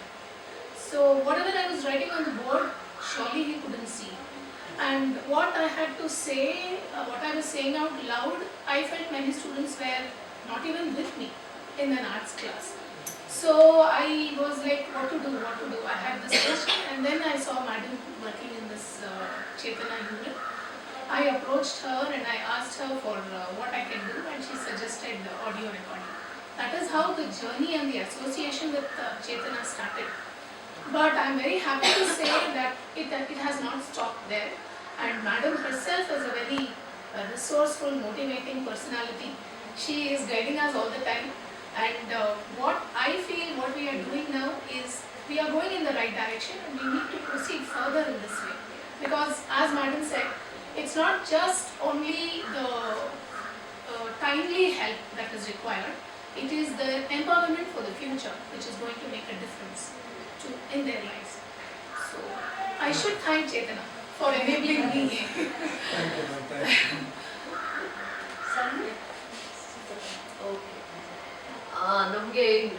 ನಮಗೆ ನ್ಯಾಕಲ್ಲಿ ಒಂದು ನಿಮ್ಮ ಇನ್ಸ್ಪಿರೇಷನ್ನು, ನಿಮ್ಮ ಇದರಿಂದ ನಮ್ಮ contribution ಅವ್ರು ಹೇಳೋದು, ಟೈಮೇ ಹೇಳೋದು, ಅದು ರೆಕಗ್ನೈಸ್ ಮಾಡಿದ್ದು ನನಗೆ ತುಂಬ ಖುಷಿ ಅನ್ನಿಸ್ತು. ಈ ಮಕ್ಕಳ ಟ್ಯಾಲೆಂಟನ್ನು ಬಂದವರು ಕೂಡ ರೆಕಗ್ನೈಸ್ ಮಾಡಿ ಅವರನ್ನ ಎಂಪವರ್ ಮಾಡಿರೋದು ಮೇಡಮ್ಗೆ ಕಾಂಟ್ರಿಬ್ಯೂಷನ್ ಹೋಯ್ತು. ಚೇತನ ಕಮಿಟಿಯಿಂದ ನಮ್ಗೆ ಒಳ್ಳೆ ರ್ಯಾಂಕ್ ಕೂಡ ಸಿಕ್ತು ಅನ್ನೋದು ನಿಜವಾಗ್ಲೂ ಅದು ಒಂದು ಅಪ್ರಿಸಿಯೇಷನ್ ಅನಿಸುತ್ತೆ. ಅದು ಒಂದು ನಾವು ಎಲ್ಲರೂ ನಿಮಗೆ ಗ್ರ್ಯಾಟಿಟ್ಯೂಡ್ ಹೇಳಬೇಕು ಅನಿಸುತ್ತೆ. ಥ್ಯಾಂಕ್ ಯು ಮಕ್ಕ. ಆ ಟೈಮ್ನಲ್ಲಿ ನನಗೆ ಈಗ ನ್ಯಾಕ್ ಅಂತ ಅಂದಾಗ ಈಗ ತುಂಬ ಆಲ್ ಓವರ್ ಕರ್ನಾಟಕ ನ್ಯಾಕ್ ಅಂತ ಏನಿದೆ ನಮ್ಮ ರಿಅಕ್ರಿಟೇಷನ್ ಟೈಮಲ್ಲಿ ಅವರಿಗೆ ಒಂದು ಭಯ ಶುರುವಾಗುತ್ತೆ ಪ್ರತಿ ಕಾಲೇಜ್ಗೆ. ಏನಂದರೆ ಬಂದವರಿಗೆ ಡೆಫಿನೆಟ್ ಆಗಿ ಈ ರೀತಿ ಸ್ಪೆಷಲಿ ಏಬಲ್ಡ್ ಸ್ಟೂಡೆಂಟ್ಸಿಗಾಗಿ ಏನು ನೀವು ಕೇಟರ್ ಮಾಡ್ತಿದ್ರಿ ಅನ್ನೋ ಒಂದು ಕ್ವಶನ್ ಕೇಳ್ತಾರೆ. ತಕ್ಷಣ ಅವರಿಗೆ ನೆನಪಾಗುವುದು ಸರ್ಕಾರಿ the only one unique unit in hole Karnataka state that is Chetana. So ತಕ್ಷಣ ಅವ್ರು ಏನು ಮಾಡ್ತಾರೆ, ಚೇತನಕ್ಕೆ ಫೋನ್ ಮಾಡ್ತಾರೆ, ನನಗೆ ಇದ್ರ ಬಗೆಗೆಲ್ಲ ಹೇಳಿ ಅಂತಾರೆ. ಕೆಲವರು ಬಂದು ಇಲ್ಲಿರೋಂಥ ಮಟೀರಿಯಲ್ಸ್ ತಗೊಂಡು ಹೋಗ್ತಾರೆ, ಇನ್ನು ಕೆಲವರು ಇಲ್ಲಿರೋ ಸ್ಟೂಡೆಂಟ್ಸ್ನ ಕರ್ಕೊಂಡು ಹೋಗಿ ಅವರ ಲೈಬ್ರರಿಯನ್ ಅಂತವ್ರಿಗೆ ಅವರು ಒಂದಷ್ಟು ಟ್ರೈನಿಂಗ್ ಮಾಡಿಸ್ಕೊತಾರೆ. ಆಮೇಲೆ ಅದಾದ್ಮೇಲೆ ಮರ್ತು ಹೋಗ್ತಾರೆ. ಬಟ್ ನಿಜ ಹೇಳ್ಬೇಕಂದ್ರೆ ಇಲ್ಲಿರೋ ಒಬ್ಬೊಬ್ಬ ರಿಸೋರ್ಸ್ ಪರ್ಸನ್ಸ್ ಕೂಡ ಅವ್ರು ಎಷ್ಟೋ ಕಾಲೇಜಿಗೆ ಟ್ರಾನ್ಸ್ಫರ್ ಆಗ್ಬೋದು ನಾಳೆ, ಅಥವಾ ಬೇರೆ ಕಾಲೇಜಿಂದ ಇಲ್ಲಿಗೆ ಟ್ರಾನ್ಸ್ಫರ್ ಆಗಿ ಟೀಚರ್ಸ್ ಬರ್ಬೋದು. ಇವರೆಲ್ಲರೂ ಒಂದು ಸಂದೇಶ ತಗೊಂಡು ಹೋಗ್ತಾರೆ, ಮತ್ತೆ ಒಂದು ರಿಸೋರ್ಸ್ ಪರ್ಸನ್ ಆಗಿ ಹೋಗ್ತಾರೆ. ಹೋದ ಕಾಲೇಜ್ಗಳಲ್ಲಿ ಇಂಥ ಒಂದು ಯೂನಿಟ್ ಅನ್ನ ಪ್ರಾರಂಭ ಮಾಡ್ತಾರೆ. ಅಟ್ಲೀಸ್ಟ್ ಅಂಥ ಮಕ್ಕಳುಗಳನ್ನೆಲ್ಲ ಸೇರಿಸಿ ಏನಾದರೂ ಒಂದು ಸಹಾಯ ಮಾಡೋಕ್ಕೆ ಟ್ರೈ ಮಾಡ್ತಾರೆ ಅನ್ನೋದು ನನ್ನೊಂದು ಆಸೆ ಆಗಿದೆ.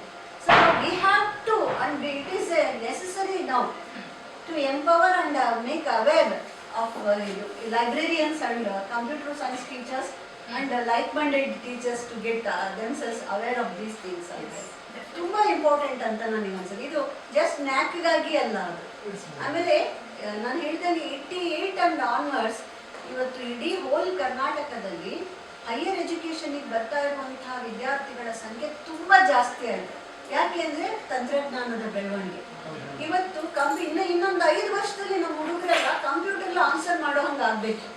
ಸ್ಕ್ರೈಬ್ ಪ್ರಾಬ್ಲಮ್ಗಳನ್ನು ನಾವು ನಿರ್ಮೂಲನ ಮಾಡ್ಬೇಕಾಗತ್ತೆ. ಯಾಕೆಂದ್ರೆ ಎಷ್ಟೋ ಸತಿ ತುಂಬಾ ಚೆನ್ನಾಗಿ ಬರೆಯುವ ಮಗುವಿಗೂ ಕೂಡ ಸರಿಯಾದ ಸ್ಕ್ರೈಬ್ ಸಿಗದೆ ಇರುವುದು. ನಾನು ಆಗ್ಲೇ ಮಾತಾಡ್ತಾ ಹೇಳ್ತಾ ಇದ್ದೆ, ನಮ್ಗೆ ಕೆಲವು ಕಾಲೇಜ್ಗಳಲ್ಲಿ ಒಂದು ಬ್ಲೈಂಡ್ ಮಗು ಬರಿತಾ ಇದ್ದಾನಂದ್ರೆ ಅವನಿಗೆ 1 hour 20 ನಿಮಿಷ ಎಕ್ಸ್ಟ್ರಾ ಕೊಡ್ಬೇಕನ್ನುವ ರೂಲ್ಸ್ ಕೂಡ ಪ್ರಿನ್ಸಿಪಲ್ಗಳಿಗೆ ಗೊತ್ತಿಲ್ಲ, ಬರುವಂತಹ ಸ್ಕ್ವಾಡ್ಗಳಿಗೆ ಗೊತ್ತಿಲ್ಲ. ಎಕ್ಸಾಮಿನೇಷನ್ ದಿವಸನೇ ಫೋನ್ ಮಾಡಿ ಕಣ್ಣೀರು ಹಾಕಿರುವಂತ ಮಕ್ಕಳಿದ್ದಾರೆ ನನಗೆ. So almost all government college ಪ್ರಿನ್ಸಿಪಲ್ಗಳಿಗೆ ನಾನು ರೂಲ್ಸ್ ಅಂಡ್ ರೆಗ್ಯುಲೇಷನ್ಸ್ ನಾನು ಪೋಸ್ಟ್ ಮಾಡ್ತಾ ಇರ್ತೀನಿ. ಅವಾಗ ಅಟ್ಲೀಸ್ಟ್ ನೋಡ್ಕೊಂಡವರು ಅದಂಥ ಒಂದು ಅವಕಾಶವನ್ನ ಅಮಿಕಬಲ್ ಆದಂಥ ಅಟ್ಮಾಸ್ಫಿಯರ್ ಕ್ರಿಯೇಟ್ ಮಾಡಲಿ ಅಂತ ಅನ್ನೋ ಕಾರಣಕ್ಕೆ. ಸೊ ನೀವು ಏನು ಪ್ರೋಗ್ರಾಮ್ ನೀವು ಮಾಡ್ತಿದ್ದೀವಿ ಅದು ಇಲ್ಲಿರುವ ಒಬ್ಬೊಬ್ಬ ಟೀಚರ್ಸು ಕೂಡ ಒಂದು ಸಂದೇಶವಾಹಿಗಳಾಗಿ ಮುಂದೆ ಅವ್ರು ತಗೊಂಡು ಹೋಗ್ತಾರೆ ಅಂತ ನಾನು ಅನ್ಕೊಂಡಿದ್ದೀನಿ. ನಿಮ್ಮ ಯೂಟ್ಯೂಬ್ ಮೂಲಕ ಕೂಡ ಇಂಥದ್ದು ಹೋಗೋದ್ರಿಂದ ಅದರ್ ಗೌರ್ಮೆಂಟ್ ಕಾಲೇಜಸ್ ಡೆಫಿನೆಟ್ಲಿ ಇದರಿಂದ ಒಂದು ಮೆಸೇಜ್ ಅನ್ನ ತಗೊಳ್ತಾರೆ ಅಂತ ನಾನು ಅನ್ಕೊಂಡಿದ್ದೀನಿ. ಬಹಳ ಇಂಪಾರ್ಟೆಂಟ್ ಅಂತ ನನ್ಗೆ ಅನ್ಸುತ್ತೆ. ಸೌಮ್ಯ ಸಮಯ ಹೇಳ್ತೀರಾ? ಕಾಲೇಜಲ್ಲಿ ಚೇತನ ಅಂದ್ರೆ ಒಂದೇ ಹೆಸರು ತಗೋದು ಲತಮ್ಮ ಮೇಡಮ್. ನಾವೆಲ್ಲ ಅವ್ರು ಹಿಂದಿದೀವಿ ಬಿಟ್ರೆ ಅವ್ರಿಗೆ ಕೇಳಿದ ಒಂದಷ್ಟು ಹೆಲ್ಪ್ ಮಾಡ್ಕೊಡ್ತಿದೀವಿ ಬಿಟ್ರೆ ನಾವ್ ಏನು ಮಾಡ್ತಾ ಇಲ್ಲ. She is such A dedicated lady. ಅವ್ರ ಡೆಡಿಕೇಶನ್ ಅನ್ನ ನಾವು ಟಚ್ ಮಾಡೋಕ್ಕೂ ಕೂಡ ಆಗುತ್ತೆ, ಐ ಡೌಟ್. ಓಕೆ, ಅಂಡ್ ಇಲ್ಲಿ ಬರ್ತಕ್ಕಂಥ ಮಕ್ಕಳು ಮೇಡಮ್ ಹೇಳ್ದಂಗೆ ಅವ್ರದೇ ಒಂದು ಪ್ರಪಂಚ ಇರುತ್ತೆ. ಇದನ್ನೆಲ್ಲ ನಮ್ಗೆ ಗೊತ್ತು ಮಾಡಿಸಿದ್ದು ಮೇಡಮ್. ನಮ್ಗೆ ಈಗಲೂ ಕೂಡ ತುಂಬಾ ಸರಿ ಡೌಟ್ ಬರುತ್ತೆ. ಈಗ ಅವಾಗಲೇ ಕಮ್ಮಿದ ಮ್ಯಾಮ್ ಜೇಸನ್ ಅವ್ರನ್ನ ಕೇಳ್ತಾ ಇದ್ರು, ನೀವು ಮೊಬೈಲ್ನ ಹೇಗೆ ಯೂಸ್ ಮಾಡ್ತೀರಾ ಅಂತ. ನಮಗೆ ಪ್ರತಿ ಸರಿನೂ ಇಲ್ಲಿಗೆ ಬಂದಾಗ ಏನೋ ಒಂದು ಹೊಸ ವಿಚಾರ ತಿಳ್ಕೊಳ್ಳಿಕ್ಕೆ ಸಿಗುತ್ತೆ. And it's entirely different and new world for us. And ಇಲ್ಲಿ ಒಂದು ಹುಡುಗ ಇದ್ದ ಶಿವು ಅಂತ ಹೇಳ್ಬಿಟ್ಟು, ಅವ್ನು ತುಂಬಾ ಒಂಥರ ಎಷ್ಟು ಹಂಬಲ ಹುಡುಗ ಅಂತಂದ್ರೆ ಅವ್ನು ನೋಡಿದ್ರೆ ಯಾವ ಸೈಟೆಡ್ ಮಗುನು ಕೂಡ ನಾಚ್ಕೋಬೇಕು, ಅಷ್ಟು ಜಾಣ ಮತ್ತೆ ಅಷ್ಟು ಒಳ್ಳೆಯವನು. ಅವನು ಡೆಡಿಕೇಟೆಡ್. ಅವ್ನು ಈಗ್ಲೂ ಕೂಡ ಕಾಂಟ್ಯಾಕ್ಟ್ ಅಲ್ಲಿ ಇದ್ದಾನೆ, ಟಚ್ ಅಲ್ಲಿ ಇದ್ದಾನೆ. ನಮ್ ಬೇರೆ ಮಕ್ಕಳಿಗಿನ್ನ ತುಂಬಾನೇ ಮುಂದಕ್ಕಿದ್ದಾನೆ ಅವನು. ಸೊ ನನಗನ್ಸುತ್ತೆ, ಗೊತ್ತಿಲ್ಲ ನಾವು ಮೇಡಮ್ ಅಷ್ಟು ಅಚೀವ್ ಮಾಡ್ತೀವಾ ಅಥವಾ ಅಚೀವ್ಮೆಂಟ್ ಬೇಡ, ಅಟ್ಲೀಸ್ಟ್ ಅವರಷ್ಟು ಸರ್ವಿಸ್ ಕೊಡ್ಲಿಕ್ಕೆ ಆಗುತ್ತೋ ಇಲ್ಲ ಗೊತ್ತಿಲ್ಲ. ಬಿಕಾಸ್ ಅವ್ರದ್ದು ಬ್ಯಾಕ್ ಗ್ರೌಂಡ್ ಆಗಿರ್ಬೋದು ಅಥವಾ ಅವ್ರ ಡೆಡಿಕೇಶನ್ ಆಗಿರ್ಬೋದು, ಅದೆಲ್ಲದೂ ಕೂಡ ರೀಸನ್ ಆಗುತ್ತೆ. ಸೊ ಈ ತರ ಮಕ್ಕಳು ಇನ್ನೂ ತುಂಬಾ ಸಮಾಜಕ್ಕೆ ಬೇಕು. ಅದನ್ನ ರೂಪಿಸಕ್ಕಂತ ಅದರಲ್ಲಿ ಒಂದಷ್ಟು ಸಣ್ಣ ಸೇವೆಯನ್ನ ನಾವು ಮಾಡ್ಬೇಕು ಅನ್ನೋ ಆಸೆ. ಪ್ರತಿಯೊಬ್ಬರ ಈ ಒಂದು ಡೆಡಿಕೇಶನ್ ಹಾಗೂ ಟೈಮ್ ಕೂಡ ತುಂಬಾ ಇಂಪಾರ್ಟೆಂಟ್. ಮೇಡಮ್ ಯಾರೇ ಆಗಲಿ ಒಬ್ರು ಒಂದು ಏನು ಮಾಡೋಕ್ಕಾಗಲ್ಲ, ನಿಮ್ಮ ಸಪೋರ್ಟ್ ಅವ್ರ ಜೊತೆ ಹೀಗೆ ಕಂಟಿನ್ಯೂಸ್ ಆಗಿರಲಿ ಅಂತ ನಾವು ಕೂಡ ಹೇಳ್ತೀವಿ. ಉಮಾದೇವಿ ಅವರು ಸುಮಾರು ಕಥಾ ಸಾಹಿತ್ಯ, ರಾಜ್ಯಶಾಸ್ತ್ರದ ಇದು ಅಷ್ಟೇ ಅಲ್ಲದಲ್ಲೇ ಅದೇನೋ ಆನ್ ರಿಕ್ವೆಸ್ಟ್ ಅಂತಾರಲ್ಲ, on request on demand reader ಅಂತ. ಎಷ್ಟೋ ಜನ ಮಕ್ಕಳುಗಳು ಅವರಿಗೆ ಬಹುಮಾನವಾಗಿ ಕೆಲವು ಬುಕ್ಸ್ ಬಂದಿರುತ್ತೆ. ಇವಾಗ ಅವ್ರು ಸಿಂಗಿಂಗ್ ಕಾಂಪಿಟೇಷನ್ ಅಲ್ಲೋ ಅಥವಾ ಇನ್ನೆಲ್ಲ ಕ್ವಿಸ್ ಕಾಂಪಿಟೇಷನ್ ಅಲ್ಲೋ ಅಂಥದನ್ನ ಅವ್ರು ಫಸ್ಟ್ ಓಡೋಗಿ ಕೇಳೋದು ಏನಾಗಿದ್ರೆ ಅವ್ರಿಗೆ ಗೊತ್ತು. ನನ್ನ ಹತ್ರ ಕೇಳಿದಾಗ ಏನಾಗುತ್ತೆ ಅಂದ್ರೆ, ನಾನು ಇಷ್ಟು ಬಿಸಿ ಇರ್ತೀನಲ್ಲ, ಈಗ ಓದಕ್ ಆಗಲ್ಲಪ್ಪ ಅಂತೀನಿ ಅಂತ. ಅವ್ರು ಹೆಂಗಾದ್ರೂ ಮಾಡಿ ಓದ್ಕೊಡೋರು ಒಬ್ರು ಯಾರಪ್ಪ ಅಂತಂದ್ರೆ ಹಗ್ಲು ರಾತ್ರಿ ಗಂಟ್ಲು ಕೆಟ್ಟರೂ ಕೂಡ ಹಗ್ಲು ರಾತ್ರಿ ಕುತ್ಕೊಂಡು ಸಣ್ಣ ಮಗುನ ಆ ತೊಟ್ಲಲ್ಲಿ ಒಂದ್ ಕೈ ತೂಕ ಇನ್ನೊಂದ್ ಕೈಲಿ ಓದಿರೋವಂಥವ್ರು. ಅದ್ರಲ್ಲಿ ನಿಮ್ಗೆ ಅಬ್ದುಲ್ ಕಲಾಂ ಅಂತದಿರ್ಬೋದು, ಅಮ್ಮ ಹೇಳಿದ 8 ಸುಳ್ಳುಗಳು, ಮಣಿಕಾಂತನವರದ್ದು ಇದು, ಆಮೇಲೆ ನಮ್ಮ ಸುಧಾಮೂರ್ತಿ ಅವರ ಕೆಲವು, ಇದೆಲ್ಲ ಆನ್ ಡಿಮ್ಯಾಂಡ್ ಅಲ್ಲಿ. ನನ್ಗೊಂದು ಪುಸ್ತಕ ಬಂದಿದೆ, ಇದನ್ನ ಓದ್ಕೊಡಿ ಅಂತ ಮಕ್ಕಳು ಕೇಳಿ ಕೇಳಿ ಮಾಡಿಸಿದ್ದಾರೆ. ಅವರಿಗೆ ನಿಜವಾಗ್ಲೂ ಚೇತನ ಒಂದು ಸ್ಪೆಷಲ್ ಥ್ಯಾಂಕ್ಸ್ ಅನ್ನ ಹೇಳಲೇಬೇಕು. ಒಳ್ಳೆ ರೇಡಿಯೋ ವಾಯ್ಸ್ ಇದೆ ಅವರಿಗೆ, ಒಳ್ಳೆ ರೇಡಿಯೋ ವಾಯ್ಸ್ ಇದೆ. ಸೊ ಅವರ ಅನುಭವ ನೀವು ಕೇಳಬೇಕು. ಅವ್ರು ಒಂದೊಂದ್ಸತಿ ಅವರು ಬರುವಷ್ಟು ಕಷ್ಟ ಆಗಿದೆ ಈ ಮಕ್ಕಳ ಒತ್ತಡದಲ್ಲಿ. ಆದ್ರೆ ಕೆಲಸ ಮಾಡಿಕೊಟ್ಟಿದ್ದಾರೆ. ಸೊ ಅದಕ್ಕೆ ನಿಜವಾಗ್ಲೂ ಆ ಥರದ ಒಂದು ಡೆಡಿಕೆ. ನಾನು ಮೊದಲು ಇನ್ನೊಬ್ರು ಮೇಡಮ್ ಇದ್ರು, ಅವ್ರ ಹೆಸರೇನು ಕೂಡ ಆನಂದ್ ಮೇಡಮ್ ಅಂತ, ಸುಲೋಚನಾ ಅಂತೇಳಿ ರೆಕಾರ್ಡ್ ಮಾಡಿ ಕೊಡ್ತಾ ಇದ್ರಲ್ಲ ನಮಗೆ 88 ಮಾಧುರಿ ಮೇಡಮ್ ಅಂತ ಇನ್ನೊಬ್ರು ಇದ್ರು. ಅವರು ರೆಕಾರ್ಡ್ ಮಾಡಿಕೊಡ್ತಾ ಇದ್ರೆ ಅಲ್ಲಿ ಕುಕ್ಕರ್ ಕೂಗೋದು ಕೇಳಿಸ್ತಾ ಇರೋದು. ಸೊ ಎಷ್ಟೊಂದು ಗೊತ್ತಾ, ಹೌಸ್ ವೈಫ್ಸ್ ಈಗ ನಾನು ಮಾತಾಡ್ತಿದ್ದೀವಿ, ನಾಳೆ ಯೂಟ್ಯೂಬಲ್ಲಿ ನೋಡಿದಂಥವ್ರು ಅನ್ಕೊಳ್ಬೋದು ಅಯ್ಯೋ ಅವರೆಲ್ಲ ಟೀಚರ್ಸ್ ಹೆಲ್ಪ್ ಮಾಡ್ತಾ ಇದ್ದಾರೆ, being A house wife how can I help ಅಂತ. ಆ ಮಧುರಾ ಮೇಡಮ್, ಎಸ್, ಆ ಮಧುರಾ ಅವ್ರನ್ನ ನಾವು ನೆನಪಿಸ್ಕೋಬೇಕು. ಅವ್ರು ಮಧುರಾ ಹೌಸ್ ವೈಫ್ ಆಗಿ ಇದ್ಕೊಂಡು ಅವ್ರು ಓದ್ತಾ ಇರೋರು ಅದು ಸಿಳ್ಳೆ ಹಾಕ್ತಾ ಇತ್ತು, ಯಾವುದು ಕುಕ್ಕರ್. ಸೊ ಹೌಸ್ ವೈಫ್ ನ ಕರೆ ಇದ್ದಾಗಲೂ ಕೂಡ ಅಂತರಂಗದ ಕರೆ ಒಂದಿರುತ್ತಲ್ಲ, ನಾನೇನಾದ್ರೂ ಒಂದು ಸೊಸೈಟಿಗೆ ಮಾಡಬೇಕು ಅನ್ನುವಂಥದ್ದು, ಅಂಥದ್ದನ್ನು ನಾವು ನೆನಪಿಸ್ಬೇಕಾಗತ್ತೆ. ಸೊ ನೀವು ಎಲ್ಲಾದ್ರೂ ಇರಿ, ಹೇಗಾದ್ರೂ ಇರಿ, ಈ ಥರದ ಒಂದು ಸಂಸ್ಥೆಗಳಲ್ಲಿ ಕೆಲಸ ಮಾಡ್ತೀವಿ ಅಂದಾಗ ನಾನೇನಾದ್ರೂ ಮಾಡಬಹುದಾ ಅಂತ ಹೋಗಿ ಕೇಳಿದ್ರೆ ಖಂಡಿತ ನಿಮ್ಮ ದನಿ ಚೆನ್ನಾಗಿದ್ದು ನಿಮಗೆ ಓದುವಂಥ ಆ ಒಂದು ಶಕ್ತಿ ಸಾಮರ್ಥ್ಯಗಳಿದ್ರೆ ಎಷ್ಟು ಪುಸ್ತಕ, ಆಡಿಯೋ ಪುಸ್ತಕದ ಲೋಕವನ್ನೇ ನಾವು ಸೃಷ್ಟಿ ಮಾಡ್ಬೋದು. ಅದರಿಂದ ಇವತ್ತು ಯುವ ಜನರು, ಅವರು ಕಣ್ಣಿರುವವರು ಇವಾಗ ಆಡಿಯೋಗೆ ಹೋಗ್ತಾ ಇರೋ ಮಕ್ಕಳುಗಳು, ಅವರು ತಮ್ಮನ್ನ ತಾವು ದುಡ್ಕೊಂಡು ಓದಬೇಕಾಗಿದೆ. ಸೊ ನಾನು ಎಷ್ಟೋ ಸತಿ ಬಾಲ್ಗೆ ಹೋದಾಗ ತೋರಿಸ್ತಾರೆ, ನನಗೆ ಕೇಳಿಸ್ಕೊತಾ ಇದ್ದೀವಿ, ಬಿಲ್ಡಿಂಗ್ ಮಾಡ್ತಿದ್ದೀವಿ ಅಂತ, ಆವಾಗ ನನಗೆ ಸಿಗುತ್ತಲ್ಲ ಸಂತೃಪ್ತಿ. ಸೊ ತರಗತಿ ಒಳಗಷ್ಟೇ ನಾವು ಟೀಚರ್ಗಳಾಗದೆ ಹೊರಗೂ ನಮ್ಮ ದನಿ ಯಾವುದೋ ಒಂದು ಮಗುವಿನ ಜ್ಞಾನವನ್ನ ಬೆಳೆಸ್ತಿದೆ ಅನ್ನೋ ಫೀಲಿಂಗೇನೆ ಇದು. ಹಾಗೆ ನೋಡಿದಾಗ ತುಮಕೂರಿಗೆ ಒಂದ್ಸತಿ ಟ್ರೈನಲ್ಲಿ ಒಬ್ರು ಸಿಕ್ಕಿದ್ರು. ಅವ್ರು ನನ್ಗೆ ಹೇಳಿ ನಾನು ಪರೀಕ್ಷೆ ಬರೆಯೋಕೆ ಹೋಗ್ತಿದ್ದೀನಿ ಅಂತ. ಆಮೇಲೆ ಹೇಳಿದಾಗ ಉಮಾದೇವಿ ಅವರ ಇದನ್ನ ನಾವು KS ಎಕ್ಸಾಮ್ ಬರೆಯೋದಕ್ಕೆ ಹೋಗ್ತಾ ಇರ್ಬೇಕಾದ್ರೆ ಅದನ್ನ ಹೇಳಿದ್ರು. ಹೀಗೆ ನಮ್ಮ ದನಿಗಳು ನಮ್ಗೆ ಗೊತ್ತಿದೆ ಎಲ್ಲೆಲ್ಲ ಹೋಗಿ. ಉಮಾದೇವಿ ಅವರು ಬಹುಶಃ ಅವರೊಂದು ಅನುಭವ ಶೇರ್ ಮಾಡ್ಬೋದು. ಆಲ್ಮೋಸ್ಟ್ ಬೆಂಗಳೂರು ಯೂನಿವರ್ಸಿಟಿ ಓದ್ತಾ ಇರೋರು ಎಲ್ಲರೂ ಕೇಳಿರ್ತಾರೆ, ನಾವು ಕೂಡ ಕೇಳಿಸ್ಕೊಂಡಿದ್ದೀವಿ. ನಾನು ಕೂಡ 2010ರಲ್ಲಿ ಈ ಕಾಲೇಜಿಗೆ ಟ್ರಾನ್ಸ್ಫರ್ ಆಗಿ ಬಂದೆ. ಆವಾಗ ನಾಗರಾಜನವರು ಪ್ರಿನ್ಸಿಪಾಲ್ರಾಗಿದ್ದರು. ಅವರು ನನಗೆ ಒಂದಿನ ಹೇಳಿ ಕಳಿಸಿದ್ರು ಚೇಂಬರಿಗೆ ಬರಬೇಕು ಅಂತ. ಅದಕ್ಕಿಂತ ಮುಂಚೆ ಸ್ವಲ್ಪ ನಮ್ಮದು ಲತಾ RT ಅನ್ನೋ ಹುಡುಗಿ ಫಸ್ಟ್ ಇಯರ್ BA ಓದ್ತಾ ಇದ್ಲು. ಆವಾಗವಾಗ ಕ್ಲಾಸಲ್ಲಿ ನನ್ನ ಕ್ಲಾಸ್ ಇದ್ದಾಗ ಪರ್ಮಿಷನ್ ತೊಗೊಂಡು ಹೋಗೋಳು, ಮೇಡಮ್ ಈ ಥರ ರೆಕಾರ್ಡಿಂಗ್ ಹೋಗ್ತಾ ಇದ್ದೀನಿ ಅಂತ. ಇದು ಎಲ್ಲಿದೆ ಯಾವಾಗಲೂ ನನಗೆ ಕಾಡೋದು. ಆದರೆ ಗೊತ್ತಾಗಿರಲಿಲ್ಲ ಚೇತನ ಘಟಕ ಅನ್ನೋದು ಇಲ್ಲಿ ಕಾಲೇಜಲ್ಲಿ ಈ ಸ್ಥಳದಲ್ಲಿದೆ ಅಂತ. ಸೊ ಪ್ರಾಂಶುಪಾಲರು ಕರೆದಾಗ ಅವ್ರು ಒಂದು ಮಾತು ಹೇಳಿದ್ರು, ರವೀಂದ್ರ ಕಲಾಕ್ಷೇತ್ರದಲ್ಲಿ ಈ ಥರ ಪ್ರೋಗ್ರಾಮ್ ಇದೆ, ಮತ್ತು ಮೇಡಮ್ ಬಗ್ಗೆ ನೀವು ಒಂದು ಪದ್ಯ ಬರೀಬೇಕು ಅಂತ ಹೇಳಿದ್ರು. ಮೇಡಮ್ ಪರಿಚಯ ಇಲ್ಲ ನನಗೆ, ಹೇಗೆ ಮಾಡೋದು ಅವ್ರೊಂದು ಸ್ವಲ್ಪ ಹೇಳಿದ್ರು. ಆಮೇಲೆ ನೀವು ಹೋಗಿ ಅಲ್ಲಿ ಭೇಟಿಯಾಗಿ ಅವ್ರಿಗೆ ಅಂತ ಹೇಳಿದ್ರು. ಅವ್ರಿಗೆ ಭೇಟಿ ಆಗಿದ್ಮೇಲೆ ನನ್ನ ಹತ್ರ ಬನ್ನಿ ಅಂತ. ಸರಿ, ಮೇಡಮ್ಗೆ ನಾನು ಭೇಟಿಯಾದೆ. ಅಷ್ಟೇ ತುಂಬು ಹೃದಯದಿಂದ ನನ್ನನ್ನು ಸೇರಿಸ್ಕೊಂಡ್ರು, ಮೆಂಬರ್ ಕೂಡ ಮಾಡಿಕೊಂಡ್ರು. ಹೋದೆ ಪ್ರಾಂಶುಪಾಲರಿಗೆ, ಆಯಿತು ಸರ್ ಬರ್ಕೊಡ್ತೀನಿ ಅಂತ ಹೇಳಿದೆ. ಸೊ ಮತ್ತು ಅದನ್ನು ಬರೆದಿದ್ದನ್ನು ಅವ್ರಿಗೆ ತೋರಿಸಿದಾಗ ನೀವು ರವೀಂದ್ರ ಕಲಾಕ್ಷೇತ್ರದಲ್ಲಿ ಓದಬೇಕು ಅಂತ ಹೇಳಿದ್ರು. ಸೊ ಅದು ಆ ಪೊಯಮು ಗುರುವೆಂಬೆವು ನಿಮಗೆ ಶರಣೆಂಬೆವು ನಿಮಗೆ ಅಂತ ಅದ್ರ ಟೈಟಲ್ಲು. ಅದ್ರದ್ದು ಪ್ರತಿಯೊಂದು 2 ಲೈನಿಗೂ 3 ಸಲ ಚಪ್ಪಾಳಿ ಬೀಳೋದು ರವೀಂದ್ರ ಕ್ಷೇತ್ರದಲ್ಲಿ ಮೇಡಮ್ ಬಗ್ಗೆ ಬರ. ಅಷ್ಟೇ, ಇನ್ನೂ ನಾನು ಅವರಿಗೆ ಸೇವೆಯನ್ನು ಕೊಟ್ಟಿರಲಿಲ್ಲ, ನನ್ನ ಪರಿಚಯ ಏನೂ ಇರಲಿಲ್ಲ. ಆದರೆ ನಾನು ಮೇಡಮ್ಗೆ ಎಷ್ಟೊಂದು ಗೌರವ ಕೊಡ್ತೀನಿ, ಮತ್ತು ಈ ಕೆಲಸಕ್ಕೆ ಅವರಿಗೆ ನಾವೆಲ್ಲರೂ ಚಿರಋಣಿಯಾಗಿದ್ದೀವಿ ಅಂತ ಅಂದ್ಕೊಳ್ತೀನಿ. ಹಾಗೆ ಅವ್ರ ಬಗ್ಗೆ ತುಂಬ ಹೇಳಬೇಕಾದ್ರೆ ಅವ್ರದ್ದು ಅದೇ 10 ಪುಸ್ತಕ ರೆಕಾರ್ಡ್ ಮಾಡ್ತಾ ಇದ್ದಾರೆ, ನಮಗೆ 1 ಪುಸ್ತಕ ಬರೋದು, ಅಷ್ಟು ಬ್ಯುಸಿ ಅವರು. ಅದರಲ್ಲೇ ಯಾವುದೇ ಅವ್ರು ತೊಗೊಂಡು ಹೋಗ್ತೀವಿ ಅದನ್ನು ಅಷ್ಟೇ ಇದರಿಂದ ಅವರು ನಮಗೆ ಹೀಗೆ ಮಾಡಬೇಕು ಅಂತ ಹೇಳ್ಬೋದು. ಸೊ ಅದರಲ್ಲೇ ತುಂಬ ಇಂಟ್ರೆಸ್ಟ್ ಬಂತು ನನಗೆ. ಹಾಗೆ ಮಾಡ್ತಾ ಬಂದೆ.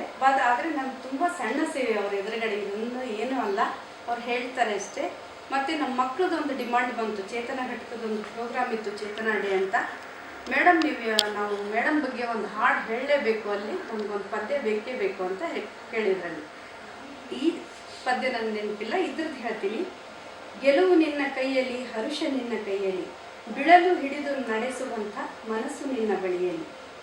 ಆಸರೆಯ ಭಾಷೆ ನಿನ್ನದಾಗಿದೆ, ನೀ ತಂದ ಪ್ರೇಮ ನನಗಾಗಿದೆ. ತಾಯಿ ಎಂದನೊಮ್ಮೆ ಕೂಗಿ ಕರೆಯುವೆ, ದೇವಿ ಎಂದನೊಮ್ಮೆ ಕೈಯ ಮುಗಿವೆ. ಇಷ್ಟು ಮಕ್ಕಳಾಗಲಿ ನಾವಾಗಲಿ ಅವ್ರ ಬಗ್ಗೆ ಹೇಳೋಂಥದ್ದು ಮೋಸ್ಟ್ಲಿ ನನ್ನ ಪದ್ಯದಲ್ಲಿ ಬಂದಿದೆ ಅಂದ್ಕೊಂಡಿದ್ದೀನಿ.